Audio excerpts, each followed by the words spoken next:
All opinions or statements expressed on the program are solely those of Investors Schooling or their guests and do not reflect the opinions of WPHT or Odyssey. WPHT, WPHT-HD, WOGL HD3 Philadelphia.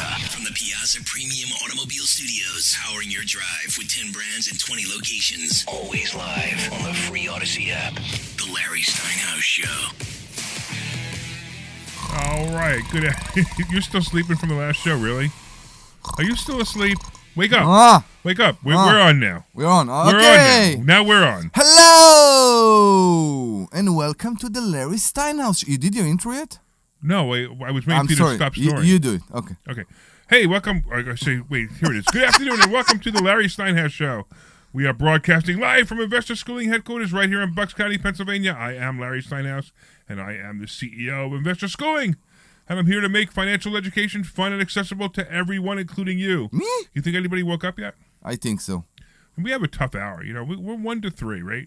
Usually that's around nap time for the people who listen to PHT.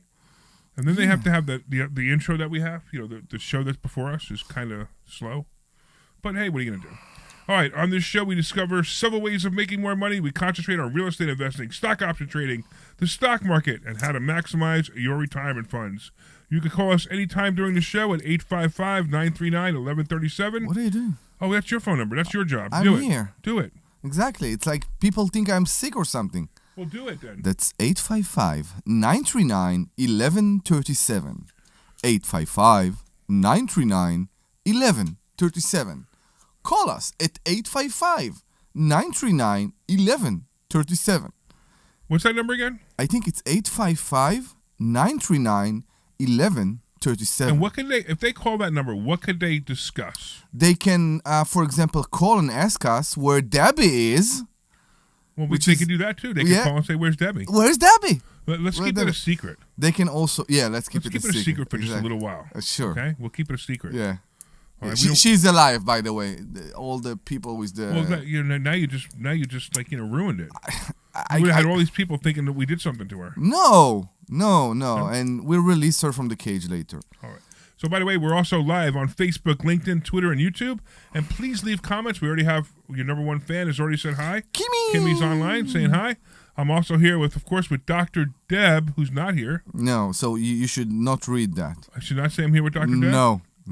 You said Dr. Omri. Yeah, but I don't have here with Omri. Yeah. Omri Morad, known as the immigrant. Mm-hmm. And Dr. Deb is not here today. And she's not an immigrant. And I was going to explain why she wasn't here today. Okay. But now I'm not going to. Okay, good. Because I don't think we should. My phone's ringing.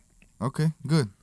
Is it a tenant? Important. Probably a tenant, yeah. Is it a tenant? No, I have no idea. Okay. Anyway, the Larry Steinhouse Show is brought to you by Investor Schooling. At Investor Schooling, we teach you things about money I'll bet you never knew. We focus on practical learning, and we will equip you with real-world skills in real estate investing, stock options, tax savings tips, and the secrets to financial freedom. Yes. Our headquarters are right here in Bucks County, but our online courses teach eager investors all over the country. You can RSVP right now for a free class at investorschooling.com. That's investorschooling.com. Cool. All right. You ready now? It's because of all the people that for some reason call and say it's investors schooling. No, or investor school, which is not. It's investor schooling. Investorschooling.com. Schooling, right. Yes, schooling. Correct. Nobody gets that right. They call it investor school. It's like, no, it's investor schooling. It's completely not. I agree. So, Omri. Talk to me. What's going on with you, man? I'm good. What, I haven't spoken to you in, a couple hours. Yeah. No, since yesterday, right? Yeah. And, I know you've been calming down a little bit. He's always he's always on edge. I'm trying, yeah. And not on down. edge. Yeah, right. I'm trying. I since the two storms we experienced in Florida, I focused very much on our mobile home park. And things are 95% the way I want them to be. Great.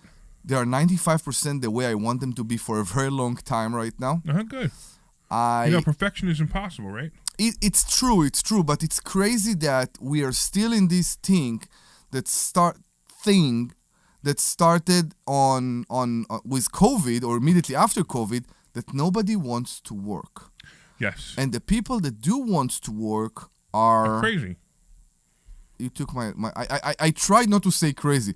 I tried to say unique, or I tried to say have their own crazy terms. So here's one of the things I've learned for a I really don't know long what's time. going on. I've been doing this longer than you, and this is one of Yes. the things I learned. And it's funny because if you're a real estate investor, you get this. When you hire a contractor, right? Yeah. The first job they do is phenomenal. Awesome. It's like, wow, this guy, fell from heaven. This guy is the greatest contractor ever. They try to buy you Right. as a And- customer. Right. And then they do the second job, and they do a Acceptable. good job. Yeah, acceptable. And then by the third time, it's like, what happened to this guy? On the fourth time, they don't answer the phone And the first, anymore. yeah, they stop answering the phone. Yeah, it's really weird. It's insane. So, it seems like that is the way contractors are, and it's just always and always over and over and over again. So you know that in Florida, I reached a point that I am trying to find a person that will be full position. Yeah, I am full-time, but willing- I don't think that's a great idea. I am willing to give a lot of money for a person that will work every day, 21 days. 21 days a month, and will bring home a very nice salary. And I can't get this person. I know, it's crazy. It's So- crazy. $50,000-$60,000 a year. People still don't want to work. Yeah, I want to go back to just real quick what I said before. When I say contractor, I'm talking about somebody who does like the whole job. Like if you say- Handyman, yeah, If you say go in and do the entire, first floor of a unit, correct. they do a great job at first. But then we got these guys who are like, we talked about handyman Blake. Yeah. Blake the plumber. Blake the plumber is like my favorite. Awesome. Blake the plumber will go. I mean, last week we talked about it. What Blake the time- plumber was what 4 time- o'clock in the morning. 4 o'clock. He was at Pottstown. He fixed my plumbing leak at 4 o'clock in the morning. Blew my mind. I know. And he didn't even have to. The tenant. I already said to the tenant, look, we'll Close get the to it in water, I morning. guess. Yeah. But I just happened to text him. When I texted him, it was 2 o'clock in the morning when I texted him, thinking that his phone was off and he would get it in the morning. I just want to, Yeah. I want to make sure I didn't forget to text him. Right? He texted me right back. He goes, "You want me to go now?" I'm like, "Really?" I texted the tenant. The tenant said, "Sure," and he went out there. I mean, that's the guy. That's the guy who every single time. So Blake is the guy that you want Yeah. on your side every time. I talked to. But he's not doing full renovations, right? And so I think it's a different attitude when the guy is a plumber versus the guy is a full renovator. And you have him Correct. come in So because I got great HVAC guys. I got great I know. plumbing guys. I mean, I had an HVAC. I have the weirdest thing. I have one of these on-demand water heaters in one of my units. Yeah. These things are great, but there's a really weird thing. They have a vent, and somehow Gas or electric? it's gas. Yeah. And somehow the vent, when it gets really windy, every once in a while something blows down the vent into the thing and shuts it off. Because, Of course, the flame. It take off the flame. It doesn't take the flame off. It actually, because it's a safety feature. There's a pilot. What? No, it just shuts it off. Really? So if there's something obstructing the vent, it shuts the whole unit off. So you need a flap at the top, Right, like in a I tractor guess. exhaust. Maybe, Yeah. maybe. Yeah. But this has happened to me twice in the last 2 years in the same place. And what do? And my They come contractor and goes out. He goes empties it and cleans it every time. But it's amazing to me that also this guy, he just went right down. The tenant called me last night at 7 o'clock. Hey, we have no hot water, and he hears a beeping coming from the hot water heater, which is the on-demand hot water heater. Mhm. I sent a text message to Rick, and Rick went down there this morning and fixed it. He was there before I got to the office this morning at 9 o'clock. Awesome. He's just great. I know. That's the beauty. These are the people that you have to have on your side. And we have a great electrician. Yeah, we have a great electrician, right? Yeah. Jay? Yep. You need to understand Right. that those people are actually part of the school. That's very important, yeah. When you are a skillful handyman, electrician, plumber, contractor, and you come here to the school, the get amount so much of jobs, yeah. opportunity for work Yeah. when you are in a class, when you are in a school with is phenomenal. Yeah. It's crazy. But don't come here. Don't join this school just for that. I don't want people doing that. No, of course I not. just like if you're coming here to learn about money, coming here to learn about investment properties, learn about the stock market, learn about how to save more money in taxes, Mhm. learn how to build your business. That's what I want you to do. And the side benefit is you're going to get all this business. Correct. So we had some great success stories this week. Success stories this week. Yeah. Tell me. You don't know about success stories this week? Tell me. You will remind me now. Well, one of my biggest success stories was I finally rented my place in Lansdale. Oh my God. I'm so Yeah. jealous. I know. I'm going to bring that up because I want to bring How old? No, I'm sorry, not how old. How much time it was vacant? 4 months. And 4 I've months. never had that. I mean, I'm telling you, Yeah. I've been doing it for 43 years, and I can't remember another time where I've had anything vacant for that long. So 43 years. My question to you is: was it ever vacant for so long during the winter? Because everybody say it's this time of year, it's hard to rent when the snow is on and it's so cold, nobody moves. And yet, like you say, I've never had such a problem to rent a place for so long, Yeah. even during January, February. I am shocked myself. I was shocked myself, but and I don't understand it myself. However, I sent you an article yesterday. I don't know if you got to read it. No, I don't think so. So I actually got this article yesterday on CNBC, and I think it's important that we discuss it. Okay. So the article is entitled, you ready? 2025 is a renter's market, housing economist says. Now, basically what's happening, and I read the article, and what it says in the article is they're saying that there's so many new houses being built and so many new rentals being built that it's taking longer to fill them and longer to fill for us to fill units. Because people has more offers. Because there's more choices, right? Yeah, more choices, I'm sorry. So they're actually calling it something called a renter's market. I've never heard this before. So it could mean that we're going to have to face this for a little while. Now, the other thing that's really weird is rents are going up because of these places. So some of these places are renting for like $2,500, $3,000. I know. And they're smaller than ours, and they're not that great. So I think But they're new. We are entering a more high-end times, and we see it more and more. People are looking for more luxury environment. We saw it actually a lot in Florida, if you remember. Nothing was extremely fancy, but everything was a bit more than what we used to. A bit more in the molding. The molding is a bit more fancy around the doors. It's not the standard one. Common, Everything is a bit more. The granite looks a bit more expensive. Everything seems to be a bit more. And I think we are entering those times right now that people say, if the rent are so high, and we know the rent increased very much over the last 3 years, even 4 years, if the rents are so high, why won't I get something that will make me feel that I'm getting some extra for my money? Exactly. I mean, look, so we have a combination of rent going higher. We have a combination of there's so many places. So it's interesting. It's just the opposite, and it usually happens this way too. This what usually happens when housing prices go up, right? And there's not a lot of housing sales. Yeah. Rent usually goes up. Of course. But right now it's not going to. So I'm finding that my rents are pretty much stabilized now. Like I did some heavy duty rent increases over the last few years. Yeah. I'm not going to be able to do that next year. Now, I don't care. I mean, I'll still raise them $50. Even if I have to raise them $50, you get an extra $50 over multiple units. That comes out to a lot of money. Correct, yeah. Over 20 units, that's $1,000 a month. That's not bad. So, but it does take a while to understand that we're having a tougher time renting now. Yes. I don't have a plan to increase maybe this year at all, I think. 1 year. Anyway, I try to increase every 2 years. But I'm not going, I think, this year to increase, especially for unit that I just fulfill. I just put tenants in.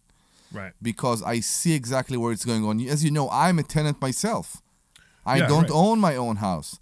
And I saw that on the end of last year, on the end of 2024, they did a very high increase. They did. Normally it's 2 to 4%. In October, they increased my rent in like $150. And I think they know what me and you know, and everybody knows, the increase. You're not going to be able to get any more increases like that anymore. Exactly. Yeah, exactly. You got to catch up. Yep. Yeah. I agree. You get what you get right now, and then you need to live with it. And I think this is where we are.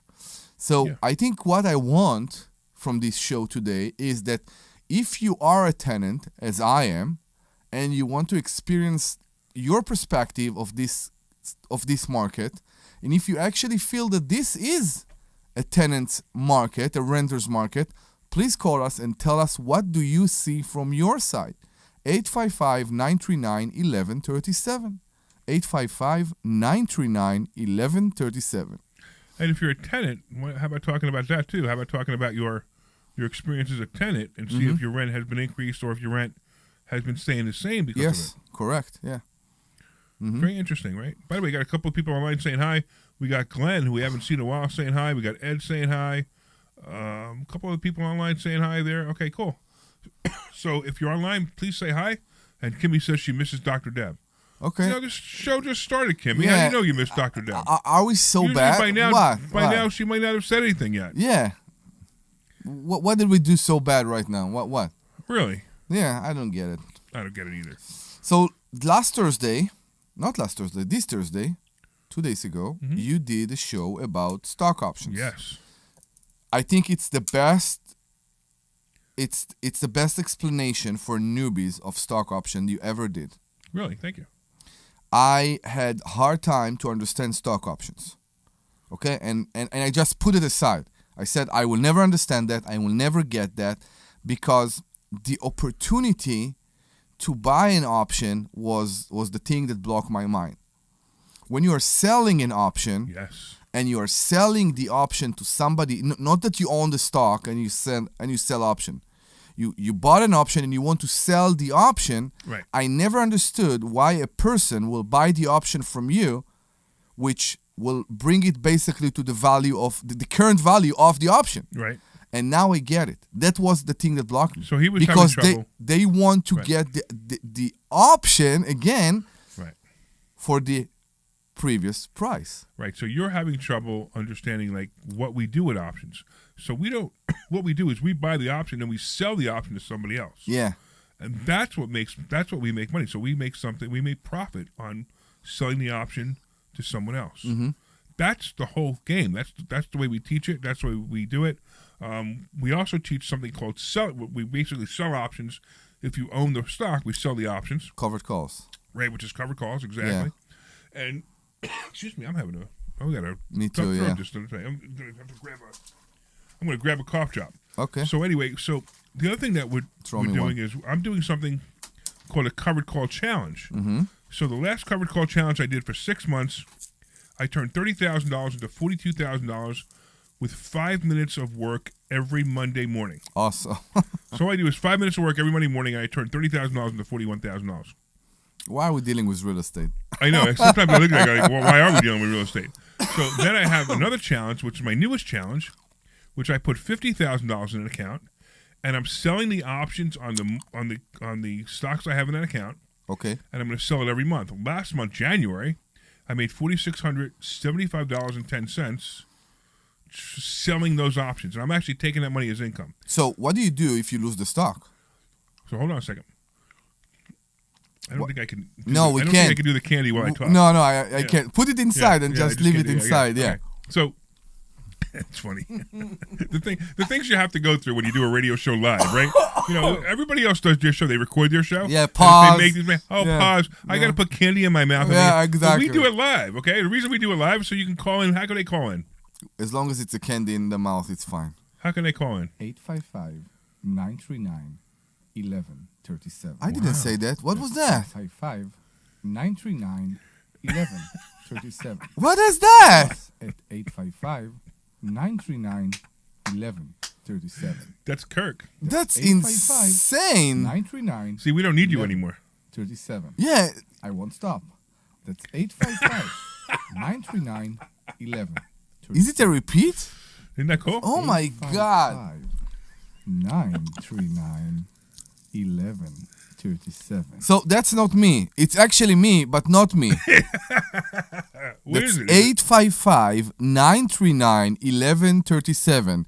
Today, February 1st, I'm saying 855-939-1137. That's funny. It's like I need to hold a newspaper whenever. Yeah, really. That's great. So now we could actually, we don't need you anymore. We can Okay. actually just use a recording of you now. That's how you behave to immigrants in this country, I know. I know, right? Exactly. I'm used to it. They're exposed. Yeah. Yeah. So anyway, so I have this. So the first month I took $4,600 out of this account, right? Okay. And then next month, so so Monday Mm-hmm. Monday, I will do it again. I will take another chunk of money out of the account or sell the cover calls again. The first Monday of the The month. first Monday of the month. Yes. And I have the options expire the last Friday of the month. And whatever that number is, I'm taking it. So I want to see how long $50,000 can last me. So the 4,600 that you got Yes. is mainly for option that people haven't been. I don't know, and I don't care. Some of them, they took the stock. Some of them they took the So stock. they took my AT&T and my Ford stock on Friday, yesterday. So the And 40 so I have to buy the AT&T stock back. I have to buy the Ford stock back with what? with the money I have in the account. They pay me to buy those stocks. I get it, but now you can buy less. No. Well, it depends on how high they go. Okay, I So got if you. they go up a lot, then I may have to buy less, but I'll probably be able to buy the same amount. Now, I'm going to go through this on Thursday. I'm So- not going to go through this. I'm not going to go through this here because it's too complicated. Okay, I got you. About how that account can deplete. Now, I don't. When I say deplete, it doesn't mean that I'm losing money. What it means is that I'm taking more money than I'm generating. But I'm using the exact number of selling the calls to take that money out. It's pretty insane. And I want to see how long it can last me. My guesstimate is this thing will last me. I'll be able to take money out of this account for probably between $2,000 and $5,000 a month. I'm just guesstimating between 3 and 5 years Okay. before it depletes. Now, theoretically, I'll be able to take money out of it forever.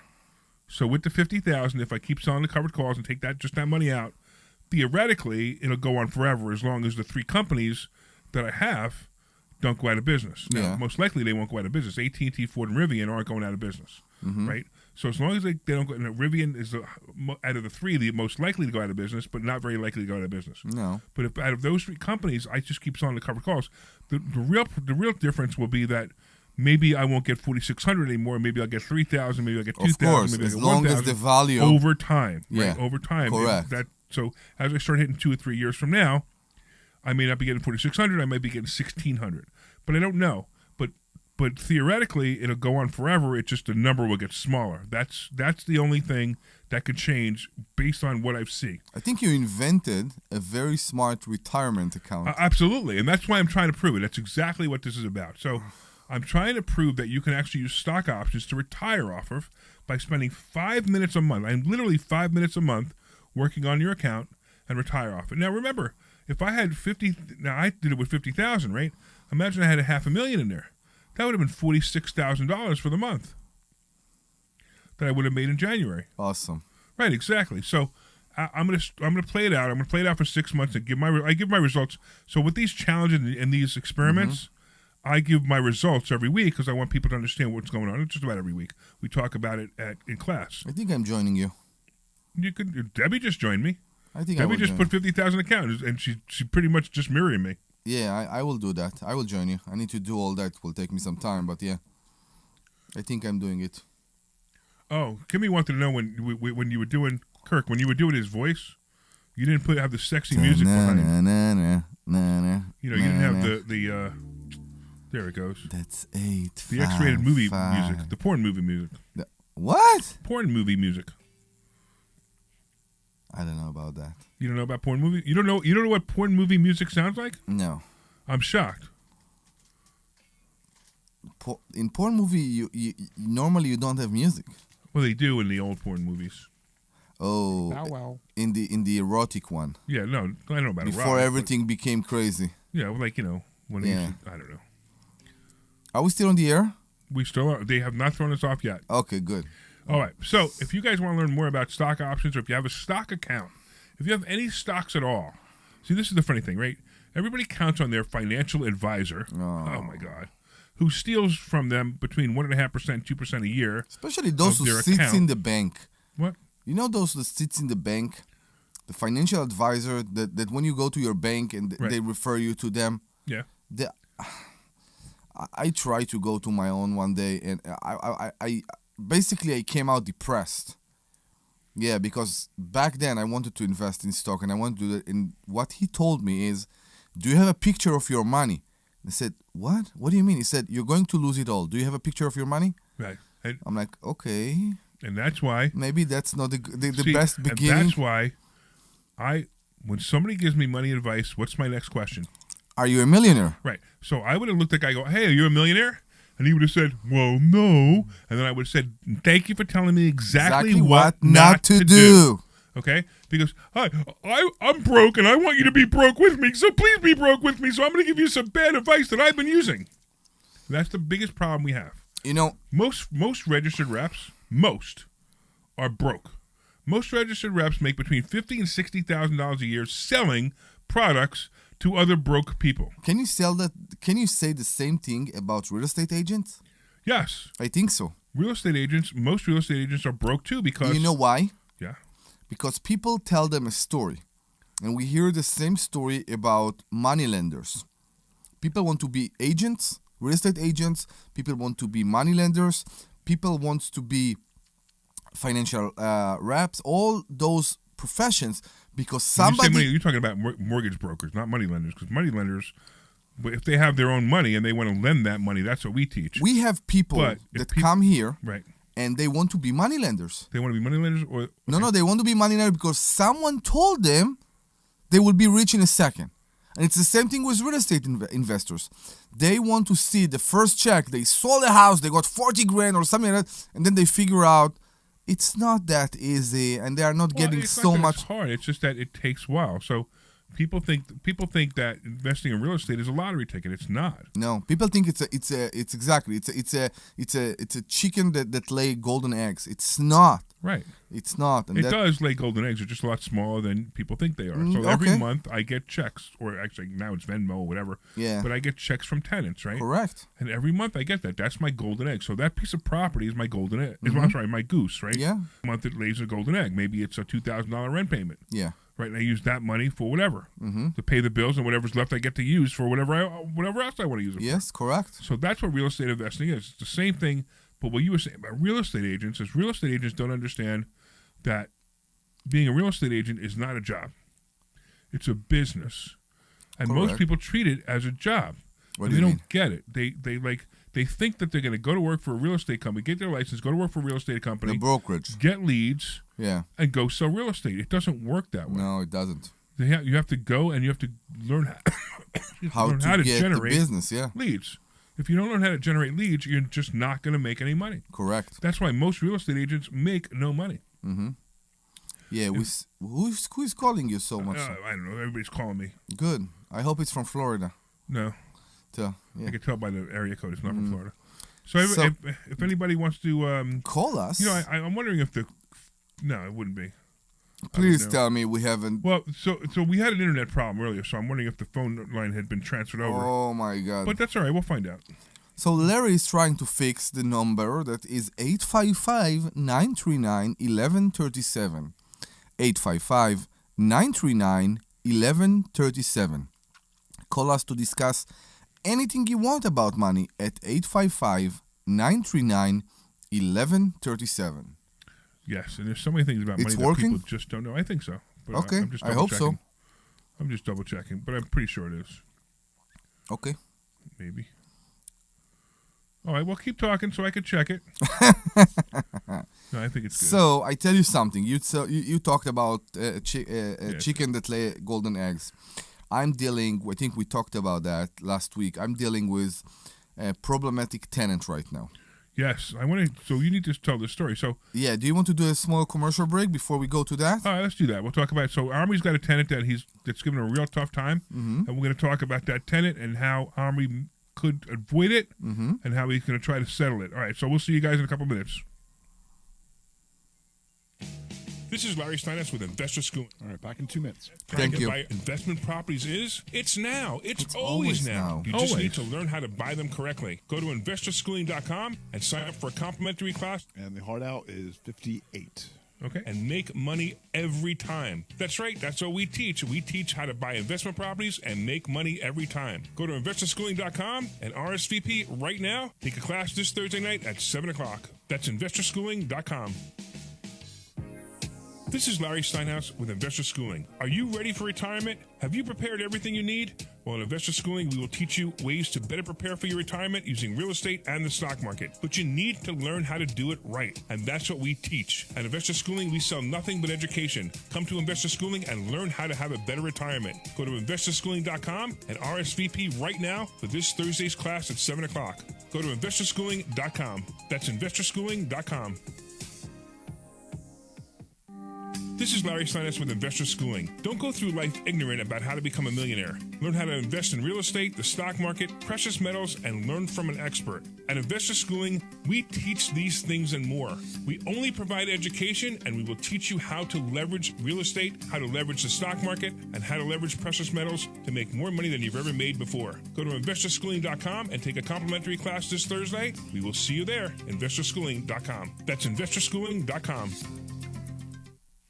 This is Larry Steinhouse with Investor Schooling. You may know me from my book, Money Hacks. You may know me from my radio shows. And you may even know me from some of these commercials. But listen, I'm teaching stuff that people need to learn about money. In fact, my favorite topic is money. So go to investorschooling.com and you will learn things about money that you never even knew existed. We will teach you things about real estate, about the stock market, and about how to use your IRAs properly. Go to investorschooling.com and sign up for a complimentary class this Thursday night at 7 o'clock. That's investorschooling.com.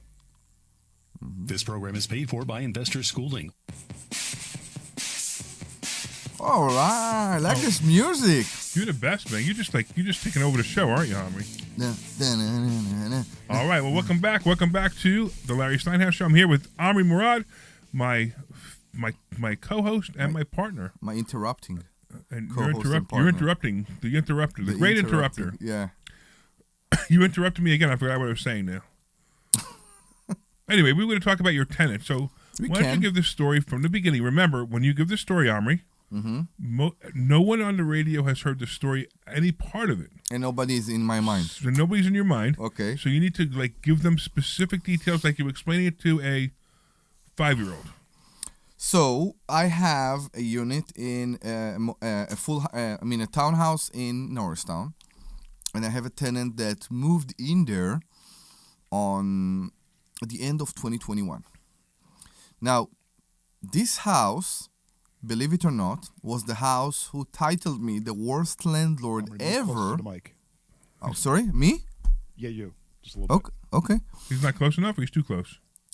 He's a little far away. Too far away. Okay. So this is the house who titled me the worst landlord, with the previous tenant in this house, which of course caused me a lot of pain during COVID, with a tenant that was there for exactly a year.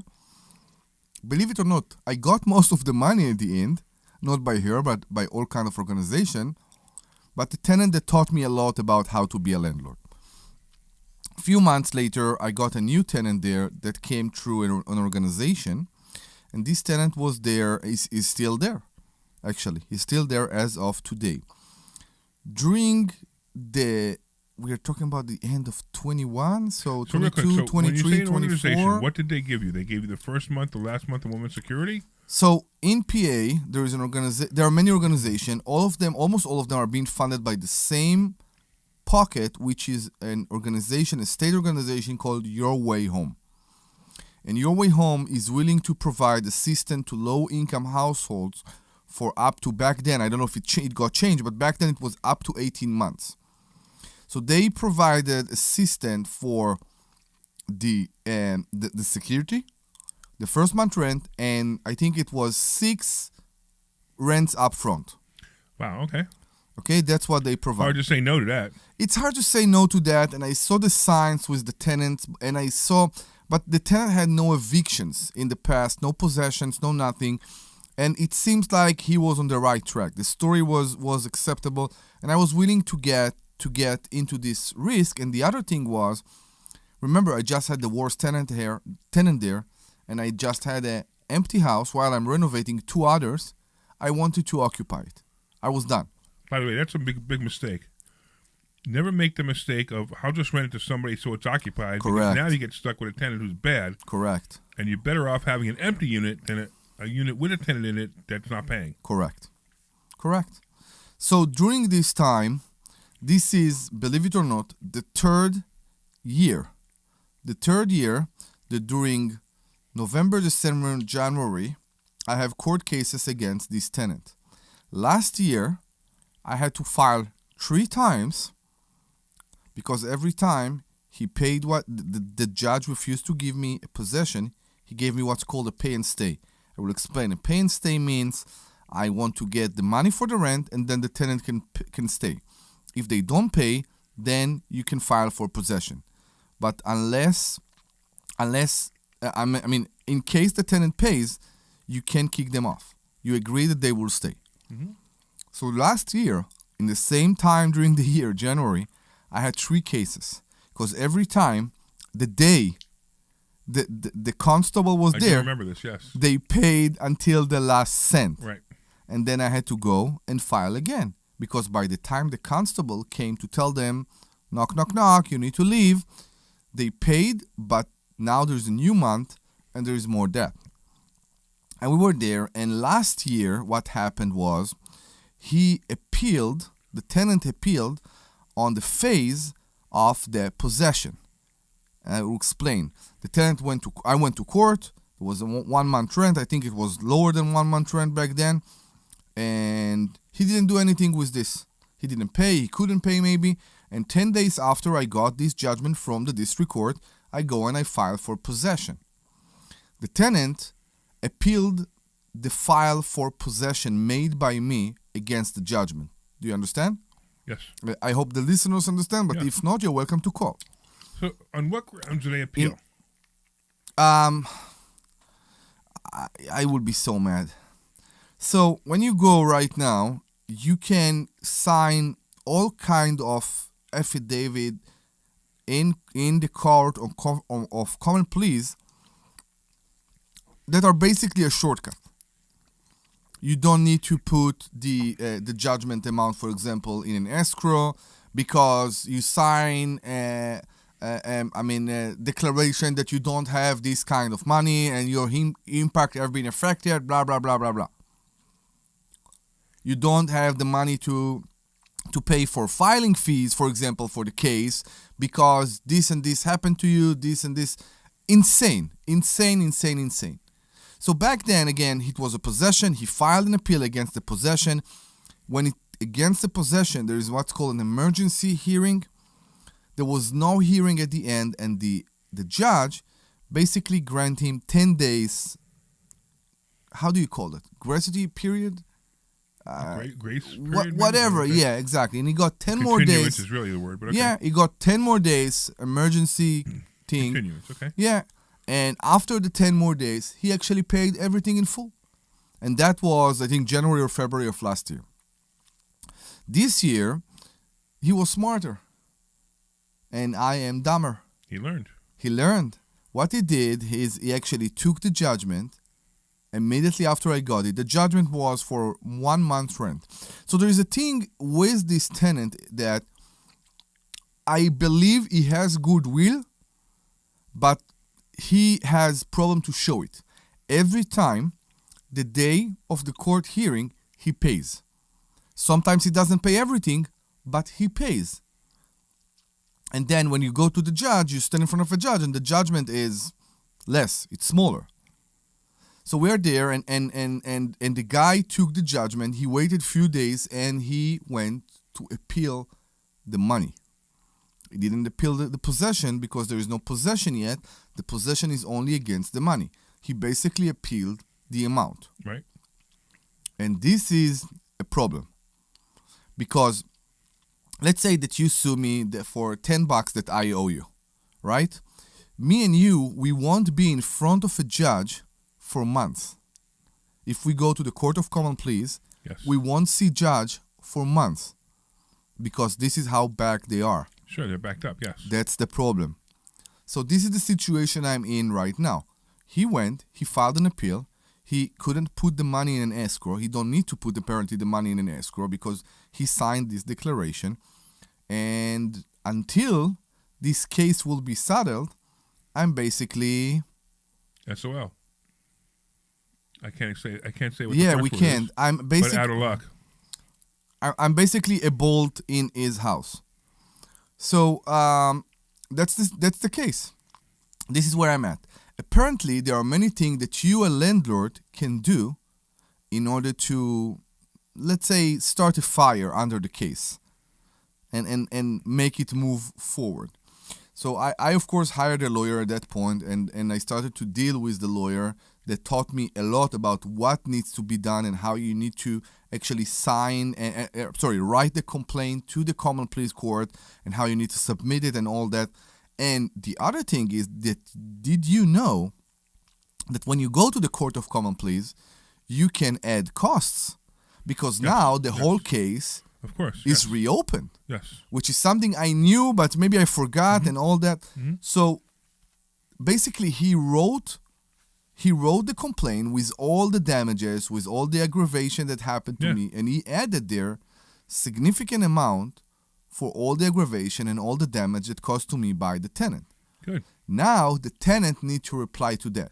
More than that, even though they sign apparently the declaration, they still need to do partial payments, which is the best thing that maybe haven't been ruined yet in the Court of Common Pleas.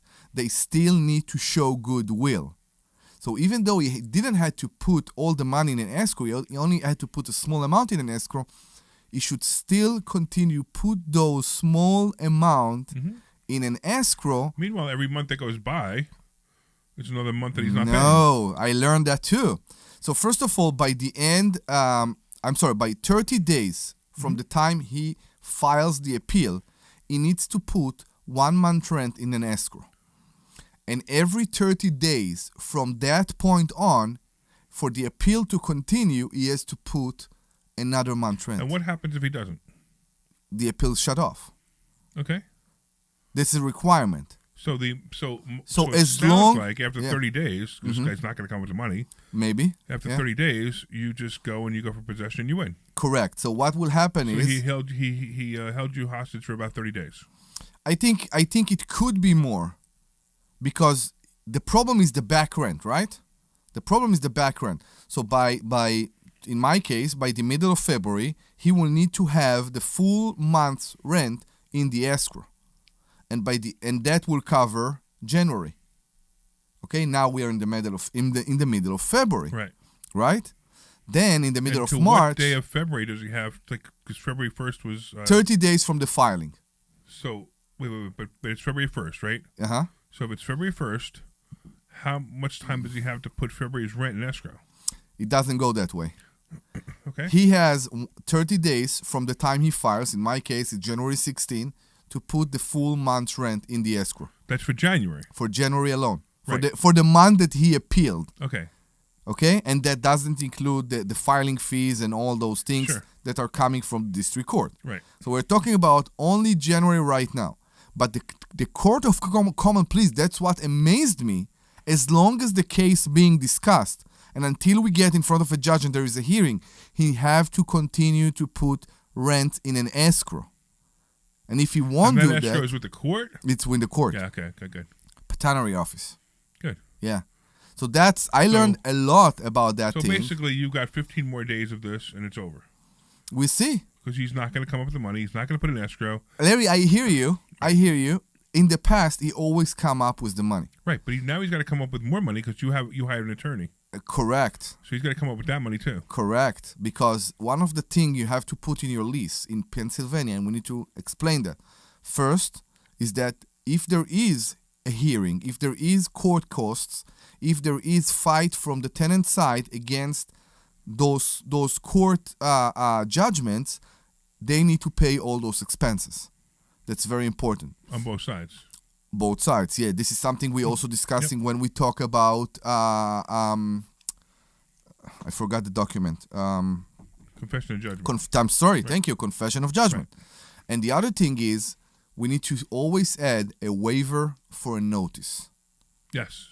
And So a what you're waiver talking about for right a now- notice. Yeah. Right. So what you you're can talking about right explain. now is in Pennsylvania, you have to give somebody what's called 10 days notice to quit. Correct. And what that means is you give them 10 days notice that their lease is now void. They're in default. They're in default to the lease. The And lease is over. For any reason. Yeah. Like, I mean, it doesn't have to be money.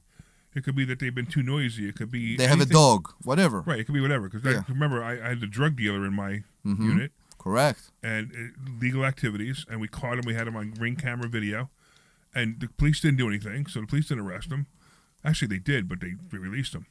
And then we said, okay, fine. I don't want this guy in my house anymore. And we went to court, and I won based on the fact that he was a drug dealer. And the judge said, fine, go. You have to go. The guy paid his rent on time. I'm like 4 days all the time. So that's the thing. I think I will be I'm not a psychic, but I believe I will be in the same position. I believe that next month I will be in a point that maybe I will have all the money. Because history told me with this tenant over the last So 4 now, years, you get all the money. What are you going to do then? it's a very problematic question to ask a landlord with an empty unit in February. Well, yeah, but okay. So now you get all the money in February, right? What I would do, Yeah, as soon as I got all the money, I'd give him a 10-day notice to quit, even though it's not in your lease. yeah, I would give him a 10-day notice to quit. I'm sorry, you have 30 days to move out. You've broken the lease. Your rent Yeah. has been late quite a few times, and habitually late. I might even say, and now I want possession. You're not even suing for rent now, because you just gave you all the rent. You're suing for possession only, and you want him out. You know who I ate the most? Who? Myself. Why? And I will explain to you why. Sometimes things can be more personal for us. Yes. Sometimes things hurt us more, especially if we showed good interest for somebody else. And basically they... Yes. Yeah. So And that's the problem. There's an expression in America: Okay. no good deed goes unpunished. Okay. Right. So you do something nice for somebody, right? Yeah. And then they don't. They either say that you did it for other reasons, or then they go ahead and they punish you, like this guy, right? You let him stay there for another year after he messed with you the first time. You let him stay there for another year, And here I am. and here you are. Yeah. No good deed goes unpunished. That's the thing. Right. So now, to me, I want this guy out. I don't agree. care. I just want you out. So I want to tell you something. And every time, by the way, every time Yeah. I said to myself, I want this guy out, and didn't do it, I regretted You regretted it. Yes. So that's why I declined the tenant, if you remember, on the flight back from Vegas. Why? When you have problems, communication problems mainly, because communication to me between landlord and tenant is everything. When you have communication problem at the beginning, before the lease have been signed, and they don't understand simple actions, simple instructions, you should let those things go. I will tell the story. So I had a tenant that was supposed to move in, and at the day of the move-in, they also being supported by an organization. Of the day of the move-in, there were tons of arguments. The argument was over them taking the utilities. It was over providing renter's insurance. Is over the fact that they won't be able to move in until the check would be cleared. Yes. Because they hand-wrote the organization hand-wrote a check. no, it's printed, but it's not a cashier check. Right, not They a cashier, print right. it in their office. Right. All those things, and nobody tried to provide any answers. The organization tried to put the tenant in the front. So I think it's smart, so the tenant will learn how to do those things on their own. So the organization won't be there forever. Okay. They try to push the tenant maybe to independency. I'm sorry. So that's why, and that's why I basically walked away, because the tenant was so aggressive, and I said to myself, this is the tenant that will call me at 2 a.m. shouting because of a broken cabinet knob in the Yes. kitchen. I don't want that. I don't want that. I want You to. want people who appreciate. I want to deal with good home that tenants. you give them. Exactly. You remember we talked, I think, last week about my tenant in Delaware County. That she came from Delaware. I don't know if you remember the story. And she was late for quite a while. I think since November. She all caught up and she paid everything with the late fees and all that. But the first thing that happened is that during November, she sent me a picture of her daughter in the hospital bed. Right. You remember I showed you the Yes, picture yes. and we talked about all Yes. that and all that. We are human beings. We are not animals. Unless my kids are starving on the street, right? And I will try to be understanding and helpful to everybody I can, but sometimes people take advantage. Absolutely. And we know who take advantage, and we know who have goodwill. And that's the thing. Yeah, and that's a judgment call. You meet somebody, like you just said, this person was arguing and wouldn't put the insurance, and you're like, you know what? If I'm gonna have this much trouble now, I know I'm gonna have a lot of trouble later, right? Exactly. Where And- the other day I rented to somebody, and they were so grateful for me to rent to them that they actually gave me a hug. because they had some problem renting to other people. And I looked past all their problems, and I said, okay, I think you're a good person. I'm going to rent to you. Correct. And she gave me a big hug. That's the way it needs to be. People needs to be thankful for the opportunity.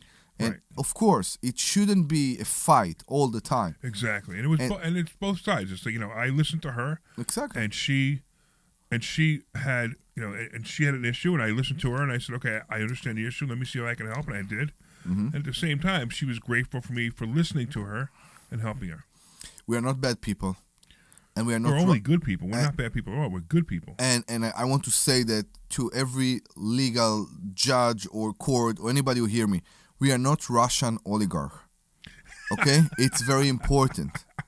When tenants don't pay us, it put a lot of stress on us because we can't maintain the house. Yeah, remember We that. can't pay the insurance that are double what we used to pay. We can't pay the maintenance or replacement or repairs that, believe it or not, are also double what they used to be. All those things are cost so much more right now. So when a tenant don't pay us, we are under a lot of stress. Yeah, we work on a slim margin per unit. I agree. And when one person doesn't pay, that affects the margin of all the other units.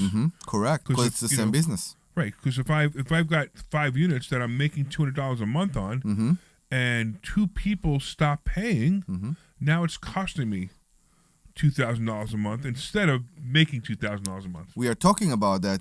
I actually forgot to mention the loans, Right. right? Because we have mortgages on Absolutely, our properties. yes. So 1 month that that the tenant don't pay, it's enough to cause us a big Right. problem. And I called the bank and I said, hey, listen, the tenant, is having a hard time. Is that okay if I don't pay you? Yeah, exactly. And they were like, no. I'm not sure the bank will be understanding in this. Yeah, position. exactly. So you have to be able to understand. You have to balance it. It has to be about being kind and also at its being firm. Yeah. I mean, I tell people the same thing. Rent's due on the 1st. On the 2nd, it's late. On the 5th, it's a $150 late fee. And on the 15th, I file for eviction. Now, listen. Your grandmother died. You're in the hospital. You got into a car accident. Call me. I'm going to send you flowers. But on the 15th, I'm still filing for eviction. Do we understand each other? And when I have that conversation, and when I look at them in the eye, I look to see their reaction. I think Debbie had a tenant up north that when she told her this sentence, she backed out. Yep. The tenant was ready to That's move right. in. That's right. She was ready to move in. But when she heard this sentence, she said, it won't work. Right. Which was Exactly. amazing to me. Exactly, which is perfect. Yeah. I mean, I had people, I've been doing this for 43 years, and I've been using that line for probably 40 of the 43 years. Yeah. And I've had the craziest reactions to that. I had one person goes, my last landlord didn't file for 2 months. I said, I'm sorry, this is not for you. Yeah. I'm just not going to rent to you. I mean, it's insane. It's like, and some people will say, I've never been late. Okay, great. I'll never be late. So why would you be worried about something like that, right? Right. And then you have the people who, and they test me. They test me, right? So and it happens all the time. The first time they pay the rent on time. Second time they pay it, maybe it's on the 3rd. Next one, it's on the 5th, which is the next day is the late fee Yes. day, and then it's on the 7th. Correct. And then I get the rent on the 7th, and I send them a text message. Listen, the rent was due on the 1st. After the 5th, it's a $150 late fee. Please send a $150 late fee.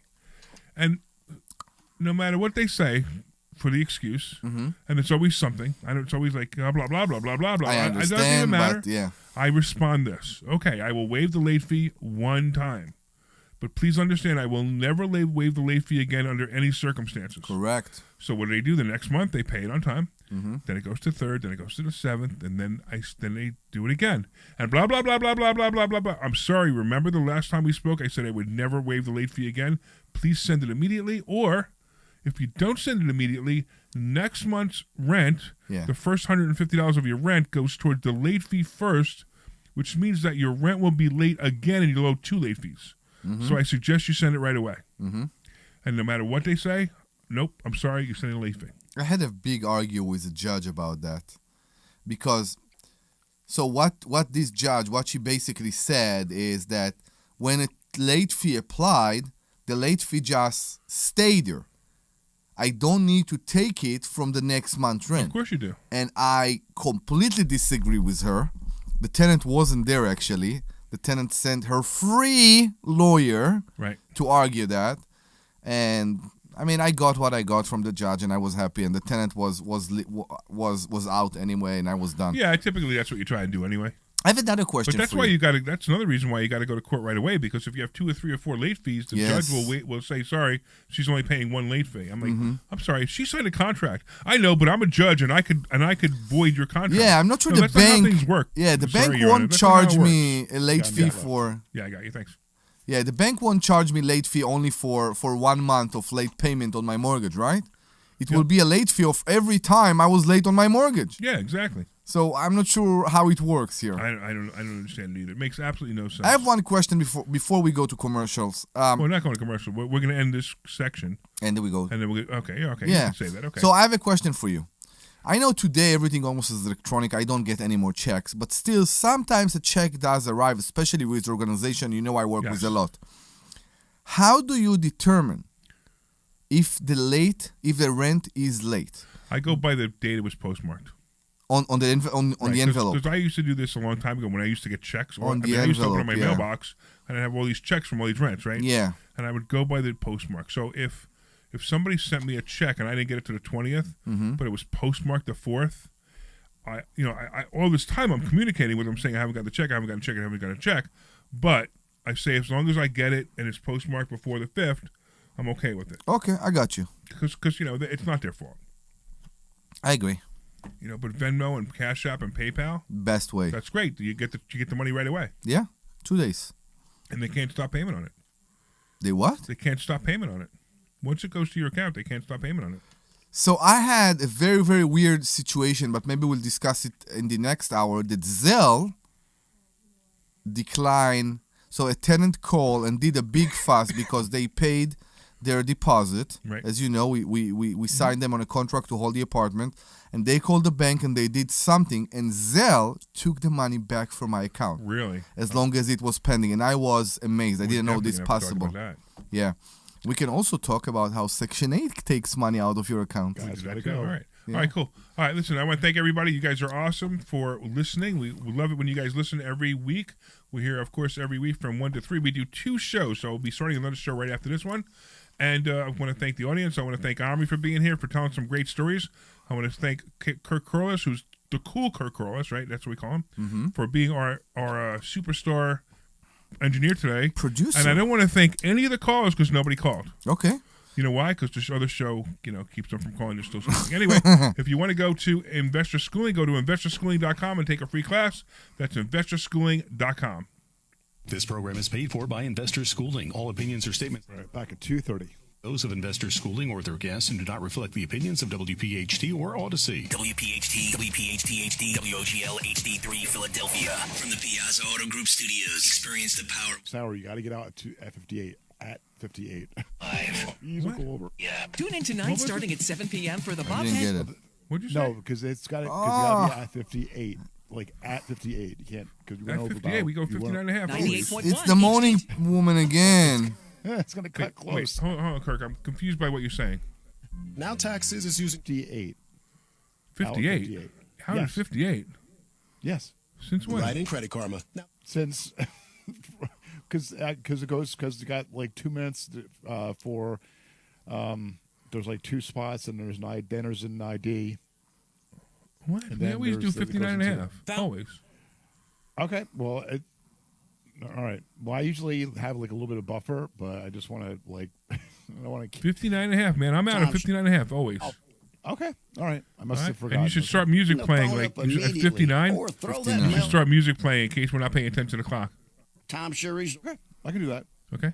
group at assistance with your 59. timeshare. Yeah, At 59. Only Inc. 500 Timeshare Cancellation Company. Our knowledge, experience, and results has made Yes, of Wesley course, give me a this another trusted hour. resource for over 40,000 families we've helped get Why out of am their I signal timeshare. Give us a locked up call, now? and I'll send you our timeshare exit information kit free with the straight facts about your timeshare and all of your options for cancellation. Call for your free info kit. 800-329-2121. It's free. 800-329-2121. 800-329-2121. Local news can come at you fast.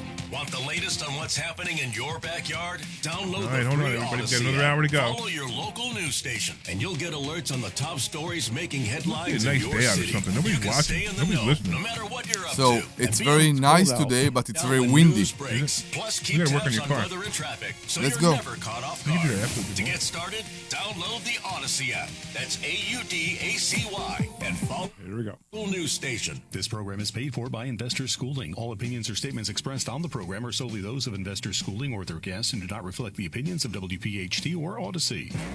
WPHT, WPHT-HD, WOGL HD3 Philadelphia. From the Piazza Auto Group Studios, experience the power of one with 8 brands and 25 locations. Always live on the free Odyssey app. The Larry Steinhouse Show. All right, everybody, good afternoon and welcome back to the Larry Steinhouse Show. We are broadcasting live from Investor Schooling headquarters right here in Bucks County. That's right, we actually have our own studio right here in Investor Schooling. It's actually pretty cool. And we are not mobile. And we're not There- mobile. Yeah, there is a new thing. You remember in the intro they said that they have a new mobile studio. Really. Yeah, Kirk, are you in a It's actually a van? really neat thing to do. Yeah. No, Kirk, I'm not in the van. you're not in the van. She's- Okay. He's No, I'm not in the van. Philadelphia. Nice warm studio on Really? 2400 Market Street. Anyway, I am Larry Steinhouse. I am the CEO of Investor Schooling, and I'm here to make financial education fun and accessible to everyone, including you, especially you. Thank you. Anyway, on this show, we discuss several ways of making more money. We just concentrate on real estate investing, stock options trading, the stock market, and how to maximize your retirement funds. We teach you how to stay away from what product? Annuity. Annuities. Stay away from Annuities. annuities. Don't let these annuity guys take your money, give you no money return on it, and charge you back end fees if you change your mind. And also shows with passports. Sorry. And by the way, you can call us anytime with any question about anything. At 855-939-1137. Please call us 855-939-1137. That's 855-939-1137. What are we going to discuss with them when they call us? Whatever they want to discuss, they bring Okay. up the topic. Okay. So that's really cool, right? So you bring up the topic. If you want to talk about trust, I'll talk about trust. You want to talk about real estate, I'll talk about real estate. You want to talk about the stock market, I'll talk about stock market. Politics? You want to talk about my favorite President Trump? We could talk about my favorite President Trump. I mean, anything you want to talk about, you're welcome to talk about it. We're also live on Facebook, LinkedIn, Twitter, and YouTube. And please leave a comment and say hello so we know you're watching. So if you're watching, please leave a comment. I want to tell you, you know I'm Israeli. Oh, you really? And I don't know. I didn't know that. I thought that accent was French. From French, yeah. People told me I'm French. You look French. Not Vivek, but yeah. You look So- French, but you don't sound French. It's fine. So when you say you look French, because French people don't shower that often. That's Yeah, what you mean. that's why with- you look okay, French. I got you. That's because your beard's unkept. I need to handle Because that. your beard's actually. unkept, you look French. Yeah. So what are we talking about? I don't know. You said you said. So I'm very happy with President Trump right now, even though I'm not sure that if everything that happens is actually him. So and you interrupted my intro. You know that, and you went right into a topic, which is okay with me. But I just want to let everybody know that I if need they to want remember go that even though it's a second hour, it's a single Yeah, hour. you I'm st- sorry. You still have to go through the intro, but that's okay. No big deal. I just want to let you know that Larry Steinhouse Show is brought to you by Investor Schooling. At Investor Schooling, we teach you things about money I'll bet you never knew. Mm-hmm. We focus on practical learning, and we will equip you with real-world skills in real estate investing, stock options, tax savings tips, and the secrets of financial freedom. Our headquarters are right here in Bucks County, but our online courses teach eager investors all over the country. You can RSVP for a free class this Thursday night at investorschooling.com. Listen, if you haven't gone to Investor Schooling yet, you really are missing out. You need to come in person, and you're going to learn so much. Okay. How much it cost them? It costs them to show up on a Thursday night? Yeah. It's free. It's free. It's how much? I think it's free. It's free. It's free. It's free. Which is awesome. I mean, we have so many people like, how much does it cost? It's free. How much does it cost? It's free. How much does it cost? It's free. This is how dedication, how much we are done with people that think that money is one thing and they have no idea what they're talking absolutely. about. And money is just, it's a tool, and you need to learn how to use it. Most people have no idea. Correct. You know, it's like they use a hammer to put a screw in a wall. Mm-hmm. That's what most people are using with their money. Yeah. I'm gonna teach you how to use a screwdriver with the screw. All right, now you were talking about Trump. Go ahead, tell me about. No, I'm just happy with everything that's going on right now. Oh my goodness, it's 2 weeks. What? And the guy's on fire. Who? Trump. Yeah. What are you talking about? I'm talking about everything he's done. Okay. He's ended discrimination. Ended it. He's completely put an end to discrimination. Mm-hmm. I mean, it's unbelievable by getting rid of the DEI policies. He didn't do it. I mean, I know he did it, but for some reason, some states don't accept that. Well, those are called Democrat states. Yeah, I'm not sure they can, because if it will go to, I mean, you can go as high as federal court and you will lose. So you have to be careful what you say, because I'm not sure what you mean when you say, can a state have DEI? Yes. If a state, but the federal government will not. Okay, so it's only for federal positions. Right, it's federal right. But if a state, so the other thing that he did was he stopped the nonsense of boys being girls and girls being boys and boys. No. Wait. He stopped the fact that people can be both or none. That's what he stopped. You can still. But let me explain. So like there are the boys that would put on a girl's swimsuit. Yeah. And tuck their stuff in, and they would swim and they would beat the girls in swimming. Okay. Well, Trump said if you do that in schools, we're no longer going to fund schools. So boys will be boys, and they will go in the boys' locker room and the boys bathroom, and girls will be girls, and they'll go in the girls' locker room and the girls' bathroom. And if you don't like it, we're going to cut off all your federal funds. I'm not sure I'm aware of that. What do you mean by that? What do you mean by federal funds? No, what do you mean by So like a boy who says, I'm now a girl, wants to go in the girls' locker room. Sorry, you're not allowed. But how I do it without being kicked out. So what do? You need to go into you take I don't care pills, you do You're the a boy, surgery. You're a boy parts, you go into the boy parts bathroom. Unless you go and do the surgery and take off your boy parts. I don't even know if that's still going to work. But I don't care. Okay. And anybody who does that, that's mutilation. And if you're 18 years old and you want to mutilate your body, go right ahead. But if you're under 18 years old and your parents allow it, that's child abuse. That's crazy. I didn't know this is allowed. Oh, you didn't know about this? No, I didn't know that. You didn't know that girls could go in boys could go in the girls' bathroom beforehand? Not like that. No, I didn't know that. Yeah. No, I heard about tampons on the men's bathrooms. Yeah, with Tampon Tim, Yeah. Like Kamala Harris said, I need to have a running mate who's worse than me. No, that's what caused her the election. I think. No, it was too extreme. It was. I mean, just... it's she just wanted to prove that there could have been somebody worse than her. No, but I didn't know they allowed that in school, that a boy can go into the woman's bathroom. As long as they identify as a woman or a girl. Okay. It's unbelievable. Okay. No, I didn't know that. Yeah.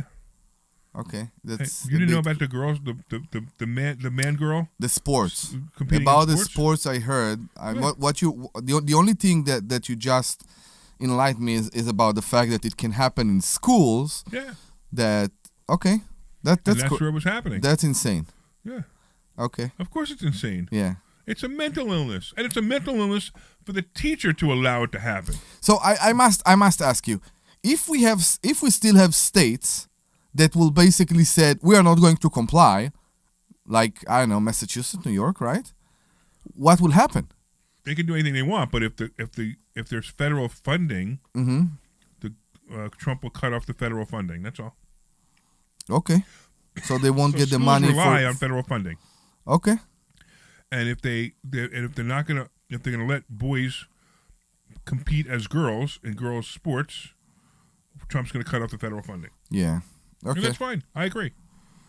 That's Listen, let's put God aside. Okay, I want to put God aside. Okay. I want to talk about nature. Okay, let's talk about nature, evolution. Right? How can it be that a person? It's fine. Be whatever you want. I'm whatever you want, but sure. I don't need to change anything from my side when I look at you and you are a guy to me, or I look at you and you are a girl to me. I don't need to feel blame. You get what I'm saying? So I don't need to feel like I'm doing something wrong. Right. So somebody can pretend to be a woman if they're a man, but I don't have to pretend with them. they can be whatever they want as long as I can still see them as what nature created. Well, you could do whatever. You could see them or not see them, but at the end of the day, if you know it's a guy in a dress, Okay. you could refer to him any way you want, him or he or she, but you make that choice, not him. Okay. And that's the way it should be. That's true. That's exactly what they say. You have to respect me. Well, you have to respect me too. I see a guy, so I'm referring to you as he. Yeah, I agree. And you know what? If they will correct me, I will address them as a she. Maybe with a smile on my face. So I don't know if I would. But I will, and I don't care. I don't know if I would. care. So I have a friend. It's not really a friend. It's like somebody I see. You remember you met the guy. Yes, I did. Guy. So he goes full out with the dress, and I mean it's just the guy. The dress and the bodysuit. Yeah, and he wears a bodysuit, so he has breasts. Which, by the way, I heard now he's getting breast implants. Mm-hmm. And I always refer to him in front of other people, in front of him and in front of other people. I say he. I say he's been doing this for a while. Blah blah blah. He this. I never call him she. Okay. And he never corrected me. you. Okay, awesome. All right. And in fact, he's hysterical. I mean, it's a fetish, whatever it is. I don't know what it is with him. But, whatever it is with him, he enjoys it. That's his life. I don't care. He's a really nice guy. It shows a lot of confidence in a human being. Yeah, right. He's a really nice guy. And he attracts a lot of attention. He attracts more attention dressing as a woman than I attract when I wear my jackets. For example, yeah, I agree. Right? I mean, one of the first days I met him, he came up to me, he goes, you trying to get some attention with these jackets? I look at him and I go, not as much as you. Of course. And I only know him by his female name. I don't know him by his male name. His female name is Gwen. I don't know him by his male name, but I don't have a problem. You don't know what it is. I think it's Peter or Paul, but I'm not sure. Okay. But at the same time, I don't care. If you came up to me and said you want to be called Gwen from now on, I don't care. That's fine with me. So I tell you but I'm still going to call you he, not she. It's fine. I tell you where the problem starts for me. We were in Six Flags. I think it was maybe Massachusetts, a year ago. Okay, and we are standing in line, and we reach we are first in line right now, and the operator has a tag on her shirt, and under her name there was today referred to me as her she. Right. And this her she section, it's like a Velcro or something or a magnet that she can basically flip to he. It was just weird. Yes. Now, my daughter, I think, was 7, and she didn't get what it is. Of course. So she asked me, and I didn't know what to say. How do you even explain that to a 7-year-old? I don't know. So she asked the operator. She's a teenage. Oh, no. I know. She asked the operator in a very naive way. I don't know. Yeah. And the operator was like, it means that today I'm a she. And my daughter say, as a 7-year-old, what are you tomorrow? And she got a bit upset or offended. I found it funny because, it's those things that funny, kids say without referring to something.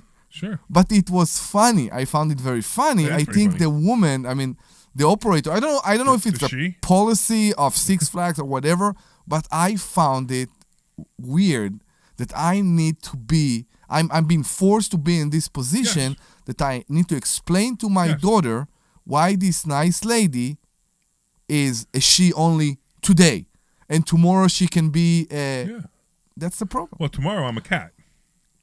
I'm not sure you can be a cat. Yeah, sure. Why not? I could be anything I want. Okay. According to that thing. All right, we're kind of like way off. We are off on politics. Not politics, but on whatever. But this is all because Trump has finally said he put his foot down and said enough of this nonsense, and I'm so happy he did because it's ridiculous. The nonsense is nonsense. If he will do what he said that he will do now, which is basically open the borders for the Palestinian to go to Egypt and Jordan, I will be his biggest fan. When you say you don't mean open the borders, you mean open the borders. You mean send them. Oh, you mean from Egypt to Palestine? So that everybody say that the curfew in Gaza, right, is because of Israel. Yeah. Nobody asked about Egypt. They have a border in Egypt, and the border is closed too. Yes. So I'm sorry, but there is a situation here with a population of few million people that nobody wants. Right. Nobody wants. Because they're terrorists, It's most of them. ridiculous. I don't know. Many people came many hostages are coming back. Not many, as the terrorists are being released, but many hostages are coming back right now, and everybody has almost the same message to the people. What they say is, don't think for a second there is innocent people there. Okay. Good. We are being kept by families.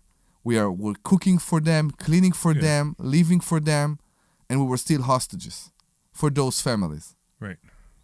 Are they terrorized? Are they afraid? I guess they do, but in a way they. Stockholm syndrome. No, Stockholm syndrome is when you fall in love with your captor. Yeah, with your captor. Right, and you give excuses for them. No, but I'm saying something else. Completely the opposite. They being kept by families, right? Not by terrorists with guns. Sometimes, right. Sometimes it was. But they're saying that all we had to do was cook and clean. No, I'm sorry, but that's called slave labor. It's insane. It's the stories that come up right now from the people are pretty crazy. Yeah, everybody worried about Dr. Deb. Everybody asked where Dr. Deb is. We got somebody on X saying send Palestinians to Jordan. Yeah, so that's what Trump is working on right now. Let's do this. Give the phone number because I'm shocked that nobody called today. 855-939-1137. Come on, we must have sparked up some kind of conversation. 855-939-1137. That's 855-939-1137. Yeah, One more. Somebody call us and let us know that the phone actually works. So, Dennis, if you're listening to us, we started a discussion in the end of last week's show about the market and landlord-tenant. I'm not kidding. I found this discussion very interesting. So please call us. 855-939-1137. We'll be very happy to continue this call. All right. Let's talk about something to do with finances. Do it. All right. So we talked last show. We talked a little bit about the covered calls and the covered call challenge and how I made $4,600 my first month on $50,000. That wasn't even. It was it's not even there's no risk to it, which is kind of neat. So you can actually make this kind of money with no risk. What are you doing? You calling somebody? I'm just checking. You checking what? He's on the phone. Omri, in case you didn't know, it's a radio show. No, I know. You have to be present. I know, I am present. I just want to see if the number does work. That's all. Oh, you actually called it? Yeah. Did Kirk answer? I got the message that you are being connected to the. Yeah, but that doesn't mean anything. But you shouted at me when I tried to test. You should have told me you would do that. You should have put it on speaker and put it next to the phone. So put it next to the microphone. Had some fun with it. And said, "Hey, Kirk, it's me testing the phone." Hold on. You will be connected to Larry Steinhouse shortly.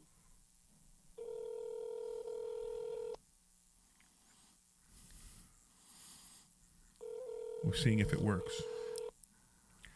I wonder if Cook's just not going to answer the phone on purpose. There's nobody answering the phone. No wonder it doesn't work. Hello. Nobody's answering the phone. Hello. Oh my goodness. Oh, we actually got Dennis from last week on the line. How cool is that? It's very cool. What's up, Dennis? Hey, what's going on, guys? Good. I forgot what we were arguing about last week. We didn't argue. We talked, and it was a very good discussion, actually. What was it about?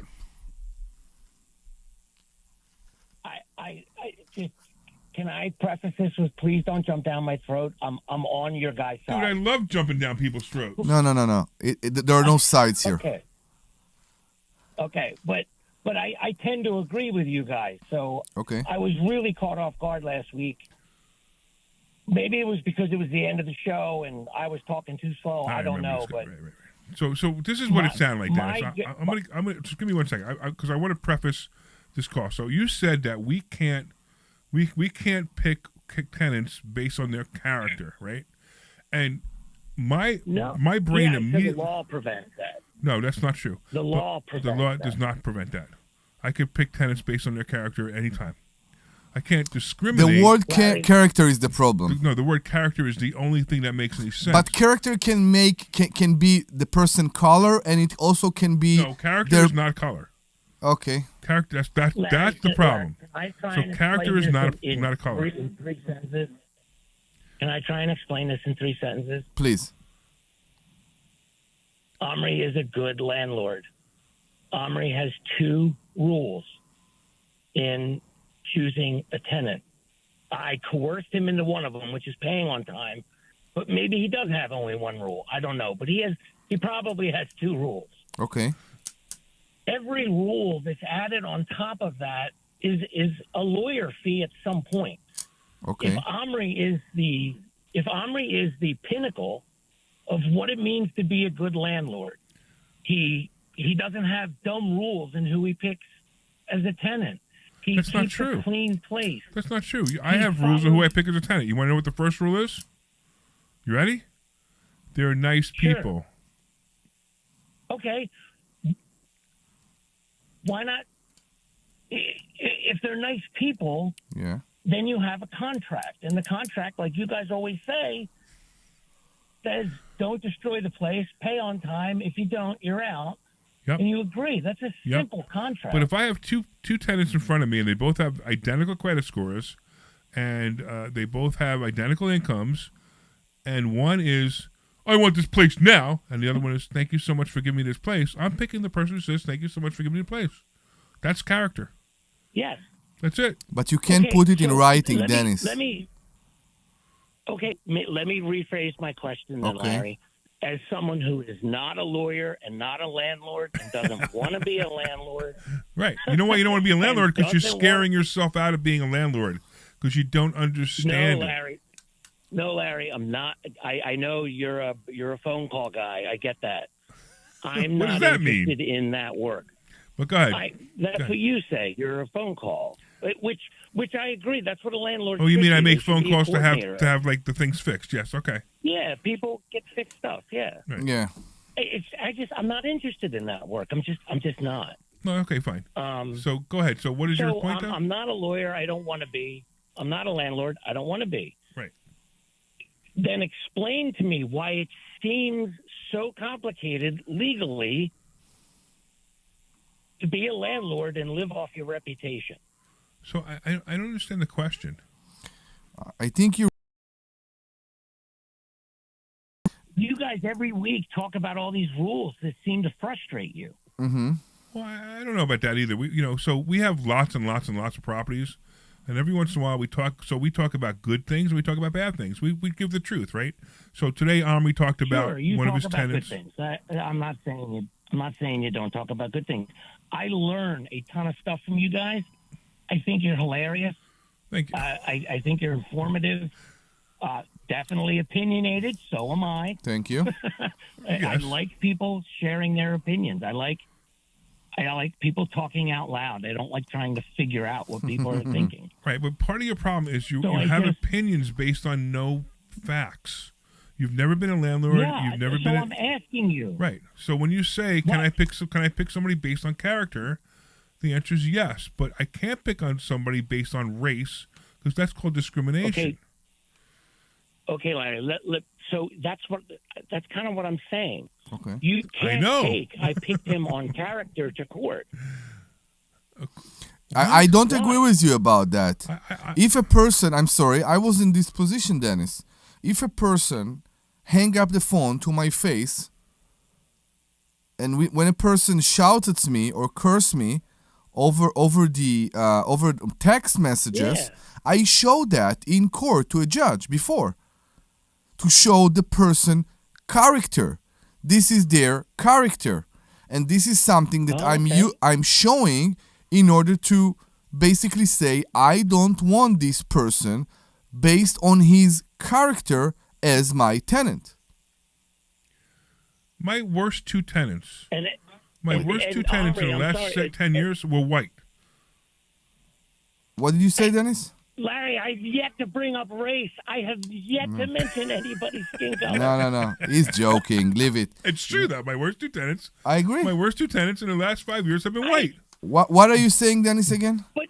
But what else were they, Larry? They were rude. They were obnoxious. They That's were right. bad Correct. tenants. That's correct. So that's character. That's somebody's character. Larry, what generation? Larry, what generation are you from? What generation? I'm 61. You tell me what generation I'm from.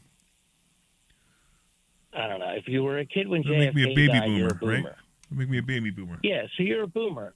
Right. You guys had this problem with identifying who's a racist and who's good and who's bad and who's cheating. I and don't who's have lying. that problem. I think Democrats are racist, and I think people who call black people African Americans are racist. Larry, I said your generation has that problem. I know You about might my not, generation or that's the fine. generation before. How old are you? You guys have okay, fine. How old are you? My generation, Dennis, how Gen old are you? X, doesn't have that problem. How old are you? We watched you guys wrestle with this problem. How old are you? We don't. How old am I? Yeah. I'm in my very, very late 40s. I'm a Gen Xer. Okay. Okay. You jumped to a lot of conclusions, Dennis, and it's kind of rough. But go ahead. Okay, you're right. I like to simplify things. No, Like, you jumped to I don't conclusions. know anybody of my generation. You're Archie. You're like Archie Bunker, but the other side. I'm a simple guy. Okay. Omri sounds like a good person. He should be able to. And Omri, thank you for that. I did not know that you could go to court and say that, and that a judge would actually find in your favor. I really didn't. We know need that. to understand that we have normas as human beings. Okay? When a person curses you, instead of telling you, I'm not happy with what you did, it's a problem. This is against the norma. We should have social normas. And I believe this is something you can think in your lease.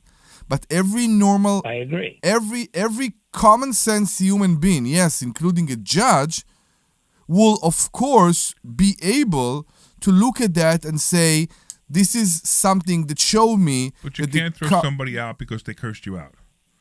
You can't. They have to have another reason for throwing them out. I mean, if somebody cursed me out, I first of all, I go off the handle every once in a while. You know that. No, I have a sentence in my leases Mhm. that declared that the tenant, I don't remember it like specifically, have to be communicating properly with the landlord.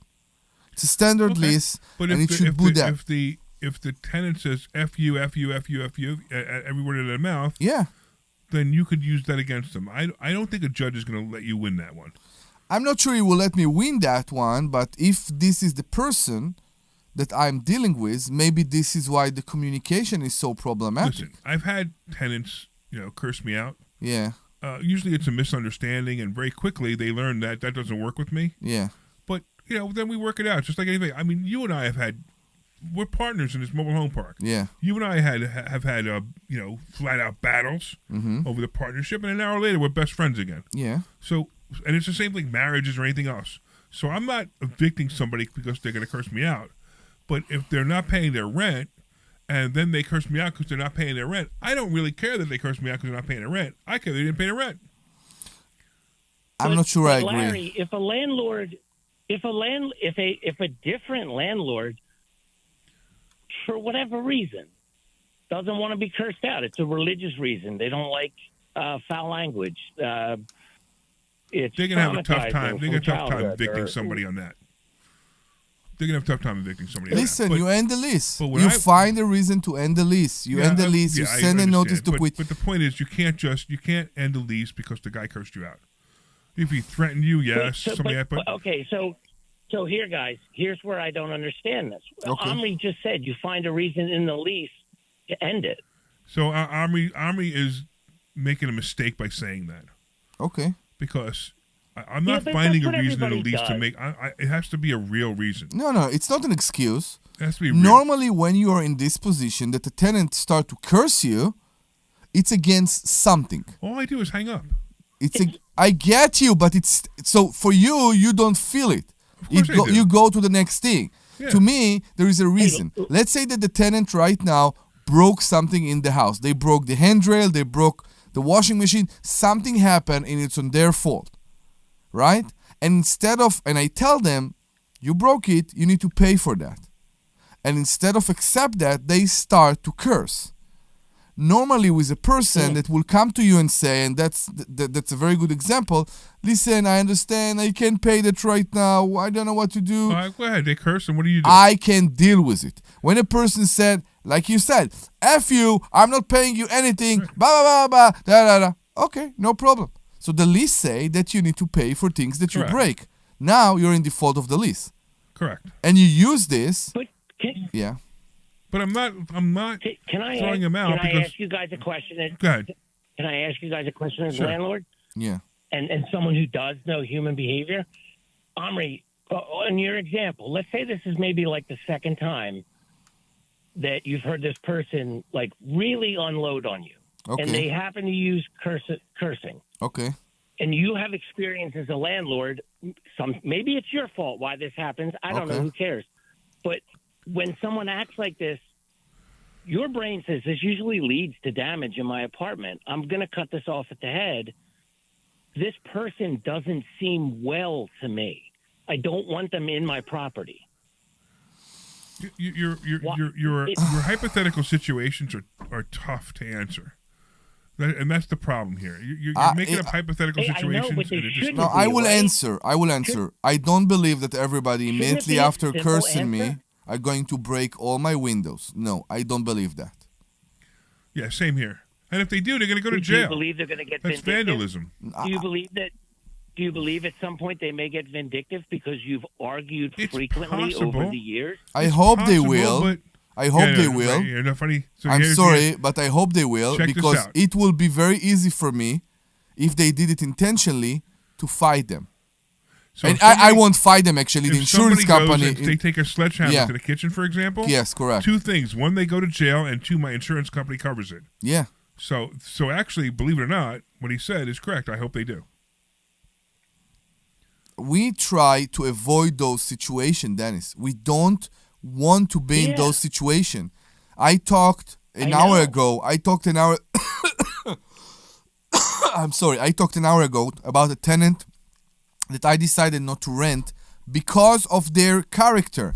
Because they shouted, they hang up the phone, it was all very aggressive. And you know what?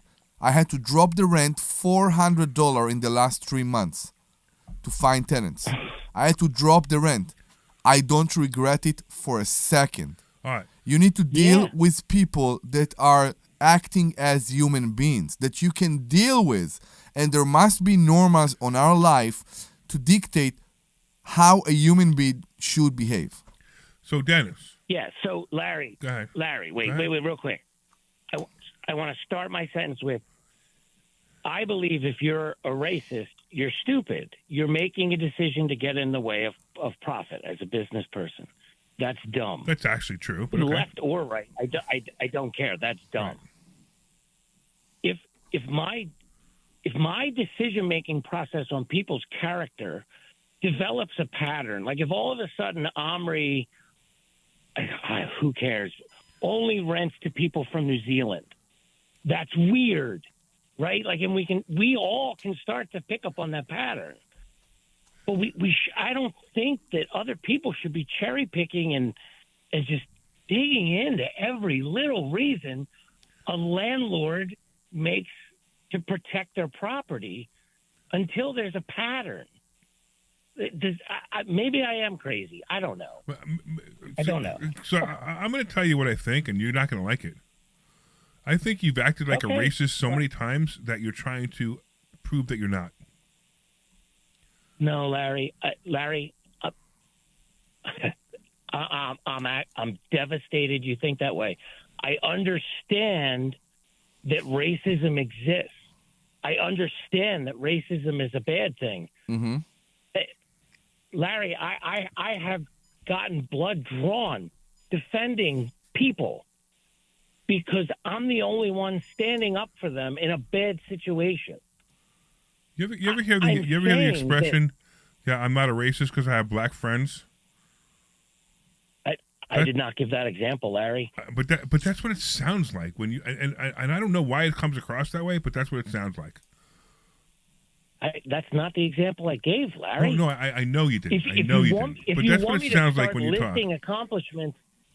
No, If I you don't want need me you to to start do that. listing, You need to just do whatever your heart says. It doesn't matter to me. You know, if somebody's a racist, they could be a racist. If somebody doesn't want to be a racist, they don't have to be a racist.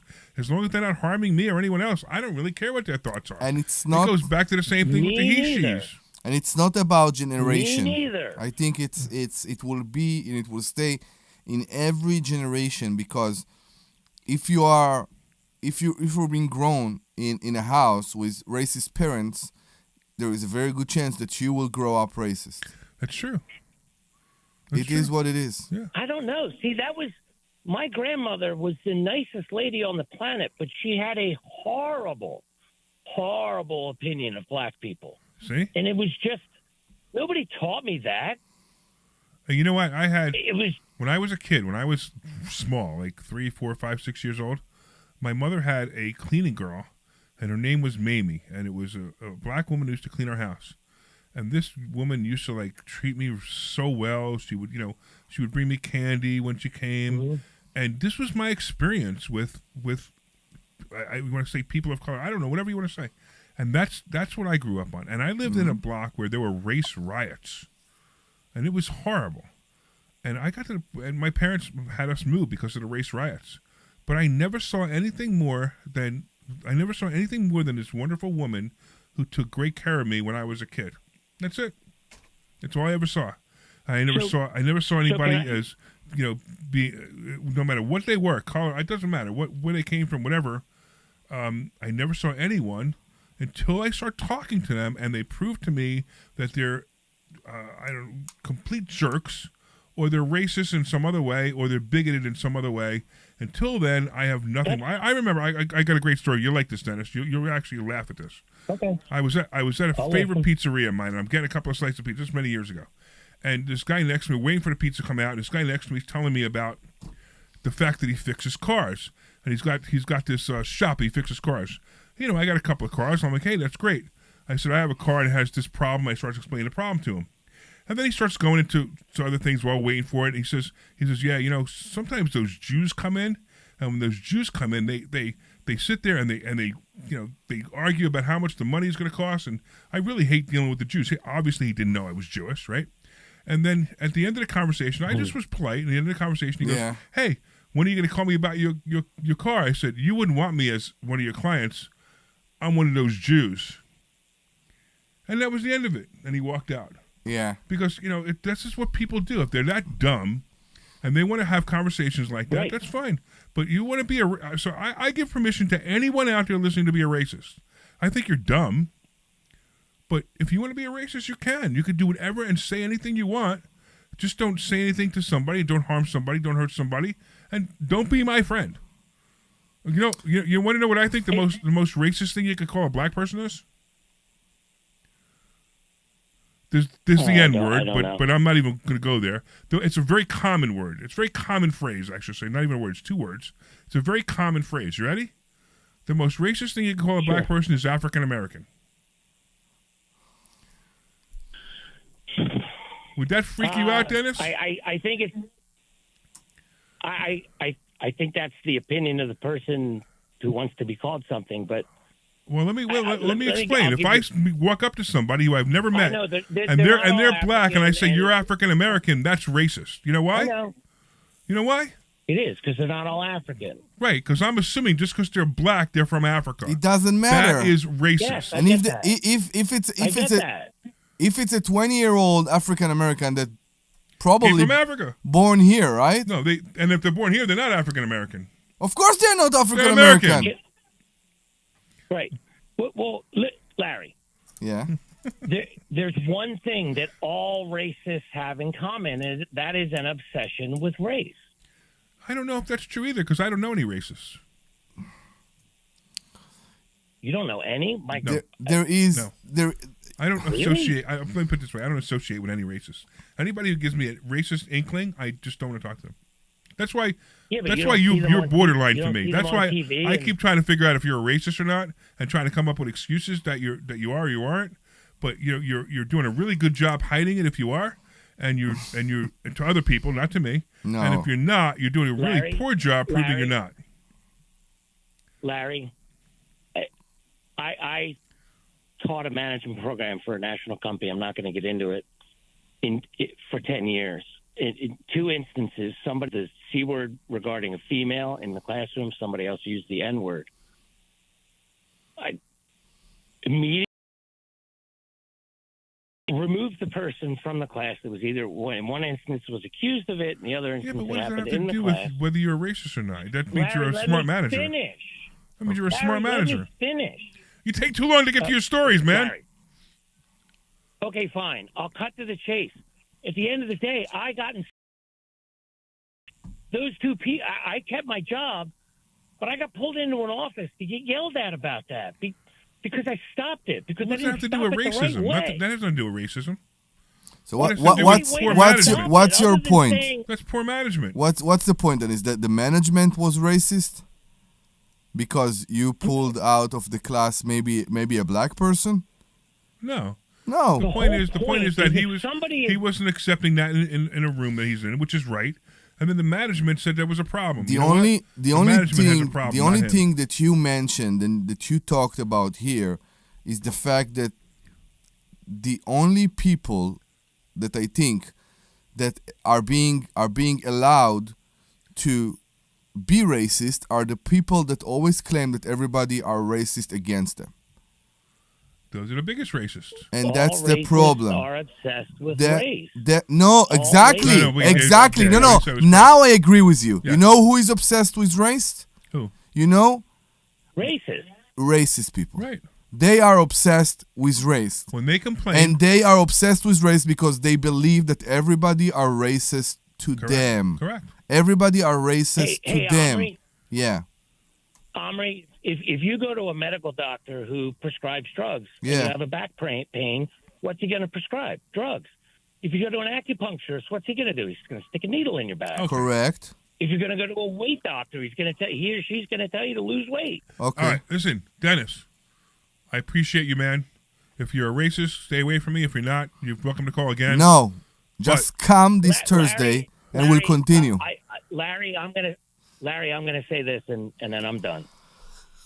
Honestly, if you think I'm a racist, I can't listen to your show ananymore. No. I don't know if I think you're a racist. And I'm being honest because if you don't listen to my show, I wouldn't notice anyway. And I just want to be sure that's true. I don't know if you're racist. You have some of the things you say have a tendency to make me believe it, and then some of the things you say have a tendency to make me not believe it. So I'm gonna take Larry, for the benefit of the doubt. That's a problem with me. No, I'm not sure we understand. That's a problem with me. I'm Larry. not sure we 100% understand the point of the point that you try to bring in. Right, and I still don't. That's see the it. only thing. This all started with me saying if there were less rules, it would be less expensive to rent. Well, I don't know, but that's not really makes either. But let's do this. I'm not a lawyer. We're going around in circles. I appreciate you. If you want to have keep listening, another great. caller, If you and- don't, I got to get to another caller. And but please thank you, come. But I appreciate you calling, my friend. And you are invited All right? to Investor Schooling, so please Yes. come here on Thursday, and we'll be very, very happy to meet you in person. And we won't call you racist in person, all right? Never. It was a joke. You're supposed to laugh. I think we lost him. All right, let's go to Cynthia. What's going on? Listen, guys, I'm enjoying this program so much. I'm in the kitchen cleaning, and it is so funny, these conversations. But I just wanted to make one statement. I am an African American woman, and I want to say that there's only one race, and that's the human race. Yes. Thank you. And all lives matter. That's right. Thank you. Yes. Listen. That's what makes racism so crazy, because there's only one race, and that's the human race. And when any of us bleed, the blood is red in every race on this earth. Oh, that is correct. Oh, you filled up my chest with air, clean air. And listen, and the reason why I'm an African American is because my descendants came from Africa. So the race is not the color. The race is your origins, where your bloodline comes from, and my bloodline comes from Africa. Even though I'm as white as maybe you guys are, because I'm a light-skinned African American, but I'm still a descendant from the African people. So Right. And just correct me if I'm wrong. Right. You don't want anybody to treat you differently, good or bad, because you are African American according to what the society dictates. You are a human being as much as everybody else. And that's true. And if you, to me, if you look at the origins of discrimination, I'll call it that instead of racism. It's really discrimination. Discrimination is based on the roots of it is jealousy and envy. Absolutely true. And superiority. Yep. Superiority. Like, how can you, a lesser person, have more than me or Yep. equal to me because you started behind the line. I started in front of I started the line. You guys started behind the line, but yet you're gaining up on us, and we can't have people of color be more successful than people of non-color. Oh, my God. It's all about economics. It's about economics. It's not about the shade of your skin. It's about economics. It's about religion. It's about thoughts. It's about culture. It's about everything. You're different than me, so if you're different than me, you must not be as good as me. That's the problem with that's racism in a nutshell. And to me, I can't even fathom any of that stuff anymore. I just don't even want to. If you go to the Arab countries, those people are darker than most black people. But if they have money, it's not about. It's exactly. Right. Racism. Yeah. Hey, do you want to know who? I love the station. I'm going to hang up because I'm cracking up at everything you guys are saying. Wait, you got to hear this, right? You got to hear this. Somebody on YouTube said, "Hey, gents, I thought this was a money show." And you know what? Chris, who wrote that, who cares if it's a money show? It's any show I want it to be. It's the Larry Steinhouse show. I can make anything I want. And if Cynthia wants to call and talk to me, I'm going to talk to her. And if Dennis wants to call and talk to me, I'm going to talk to him. Exactly. And my favorite caller so far is you. You just enlight the day for us. And that's awesome. To the person on YouTube who said I thought it was a money show, like you said, it's your show. You can make this show anything you want it to be because it's your show. And it is a money show, and I think this subject related to money too. It's also related to money. Believe it or not. Yes. Yes. Because try to figure out what I'm saying. You guys are really making me laugh. It's so interesting. Thank you. Thank you so much Cynthia. for calling. We so appreciate you listening. We really do. Yes, and we'll be very happy if you'll join us. Yeah, in come class. one day and meet us. Yes, come for Thursday class. Go to. I know you can have trouble with Omri's accent. Come on. Come on. I will tell you something, okay? Listen, hear me out. Yes. A blind person won't see a successful black or white person. Okay? He won't see any. If you will look for something, you will find it all the time. My wife has a sickness with the number 22.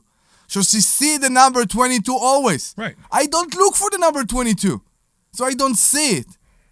People that say that you can't find a successful African American or black person, they are liars. They are liars. We have so many people come to our school. And they are so successful. Yeah, I mean, and I don't get it. White, Puerto Rican, black, Chinese. Who else? I go down a list of people we've helped, and it doesn't even matter. I don't even think about it. Doesn't care. It's just. You're the only problem I have. You're the only person I have a problem with. Is the immigrant. That's why they put the D before my name. Yeah. Thank you so much. Yeah, and we have another one. We got Roscoe. What's going on, Roscoe? Is it Roscoe? Hey, good afternoon. Yeah, we hear you. Hello? Yeah, we hear you. Go ahead. Okay. Okay, I've got a few points. First, the number 22.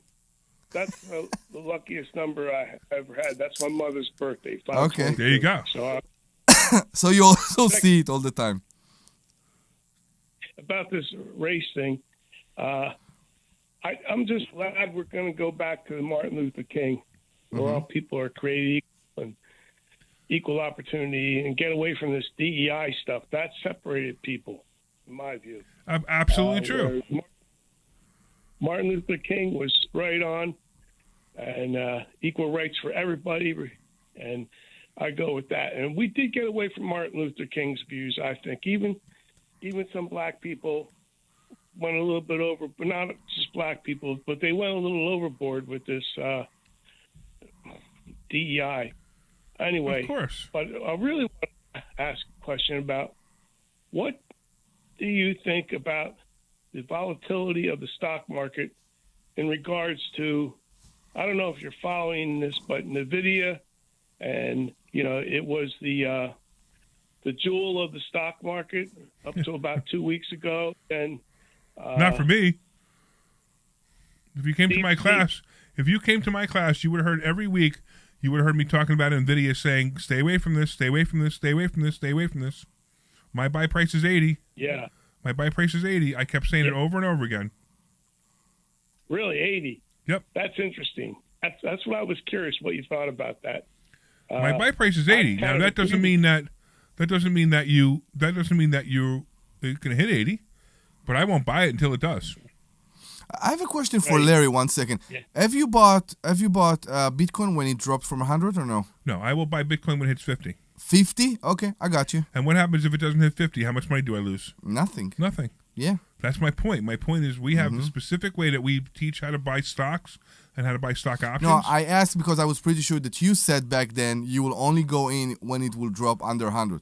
No, under 50. Okay, I got you. Under 50. NVIDIA, I might get under 100, but 80 is my buy number. I mean, I might buy to 90 or 95, but still, NVIDIA to me is 80. Okay. Did you notice how Jensen Huang, the CEO, put the kibosh on quantum stocks? They were flying. I was in them. They were flying high until he came out and said they're 20 years away, and then that crashed the quantum hype. But then a week later, China they open source DeepSeek large language models, and that tanked NVIDIA. Yep.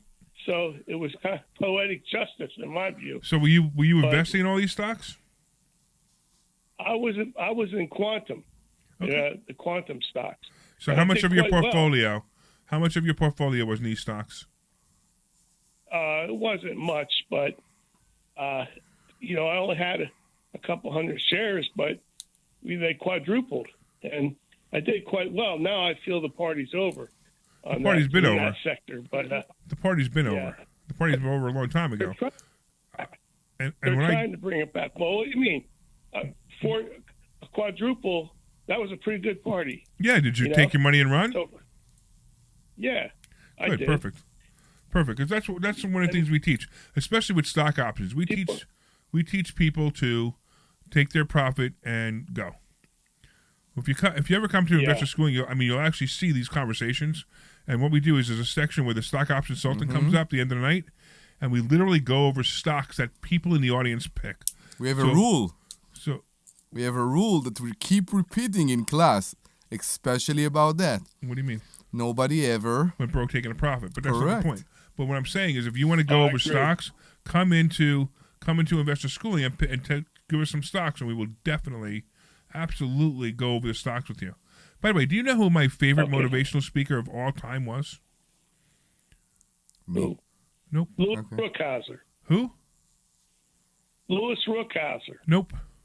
You mentioned his name a little while ago, and it was on my mind to bring it up. Do you know who he is? No, but I'm trying to stay focused over here. Who do you you mentioned his name? The most famous motivational speaker. Actually, the reason I believe I became a motivational speaker was because of this motivational speaker. Martin Luther King. Martin Luther King Jr. Yep. Really? When I was young, I was young in school, we were approaching MLK Day, and I actually wrote a blog, and the blog was entitled "Why I Hate MLK Day." You know why? And once you it was supposed to be clickbait. But once you read it, you understood that the reason was I used to love watching the videos. For a week before MLK Day, they used to play videos of him over and over again. I was so into it. The way the guy spoke, the way he talked, the points he made.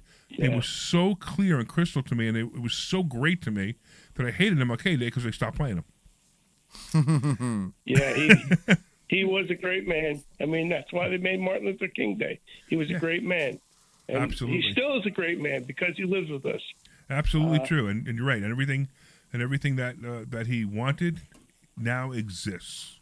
If you go back and you listen to the speeches, everything he asked for it now exists. The I Have a Dream speech, it is all real. It all existed. Whites and blacks marrying, people living together, no one caring, and that's exactly where we are right now. Mm-hmm. And that's exactly what Trump just did by ending DEI, because DEI was a complete mess. All it did was bring up racism and make racism. Correct. There's one problem that I would say some people they still don't get it. Like even some black kids and stuff, they don't believe they're equal, and that's where the problem is. It's what they see at home. That's exactly right. It's what they see at home, and it must end it. The parents have to stop repeating racism. And if they stop repeating racism will end completely. Yes. But it's mostly gone now. And I'm really glad to say it. Nobody cares. Nobody cares anymore beside the people that wake up every morning and try to find those symptoms. And because they're trying to find those symptoms, they find them anywhere they want. Right. Anywhere they want. It's like the number 22. This is exactly where I'm going. Because you're looking for something, you will find it. You didn't get ketchup with your burger in the brown bag at Burger King because you are black. Not because you didn't ask for it from the seller. It's because you are black. This is awful. Awful. And the most racist people are the people who claim that they're helping helping minorities. Correct. And it amazes me when the things that they say comes out of their mouth. Yes. And they don't even know it's racist. Mm-hmm. But we did the whole racist thing today. It was a racist and we didn't hour. even do a commercial. That's how much. Yeah. That's how much we. When we're almost out of time. Yeah. People need to call. Well, I'll tell you one thing. Can I say one thing? Of course. We got maybe. You know who? Who gave the best quote? The best quote about racism? Rodney King during the LA riots. He said, "Why can't we all just get along?" Yeah, exactly. I know what you mean. Anyway, I got to kick you off, man. I appreciate you. Thanks for calling. This was an interesting show today. It was all about racism. Some of it, yeah. That's okay. It's my show. I can do whatever I want. And right? let someone say that it doesn't matter what color you are, you can still have the same success stories. Yes. Now, I'm not sure if we're supposed to be out now or supposed to be out late, but I'm going to go on like it's normal, 59:30, because I'm totally confused. I'm hearing the music in the back, so I'm completely confused. Yeah. But I guess I'll start to say thank you to everybody because, again, totally confused. I do want to thank Dennis. And Dennis, if you're not a racist, fine. If you are a racist, that's your own problem. But if you're not, and I assumed it, and I told you already, I apologize for calling you if you're racist. But, just be careful on how you maybe express yourself. Cynthia, you were wonderful. You were hysterical. Thank you for listening. I really appreciate it. Roscoe, of course, thank you again for calling. And, of course, Kirk probably was in the background going, wow, this is a crazy show. It's not about financial all the time. And he took your call today. I thank you for doing that. Omri, I thank you for being here because you are awesome, too. And everybody knows that Omri is the immigrant. The immigrant. Yeah. The immigrant. And, of course, if you want to go to Investor Schooling and learn actually stuff about finances, go to investorschooling.com. That's investorschooling.com. Take care, everybody. This program is paid for by WPHT HD, WOGL HD3 Philadelphia. From the Piazza Premium Automobile Studios. Powering. Sorry about that. I jumped the gun. That was my fault. Right. That's why I was all confused. Hey, Kirk, so what do you think of that show? OMG. So I have a question. Is that crazy? Hold on one second. Yeah, sure. Somebody wrote DEI equal DIE. Right. I'm not sure I understand.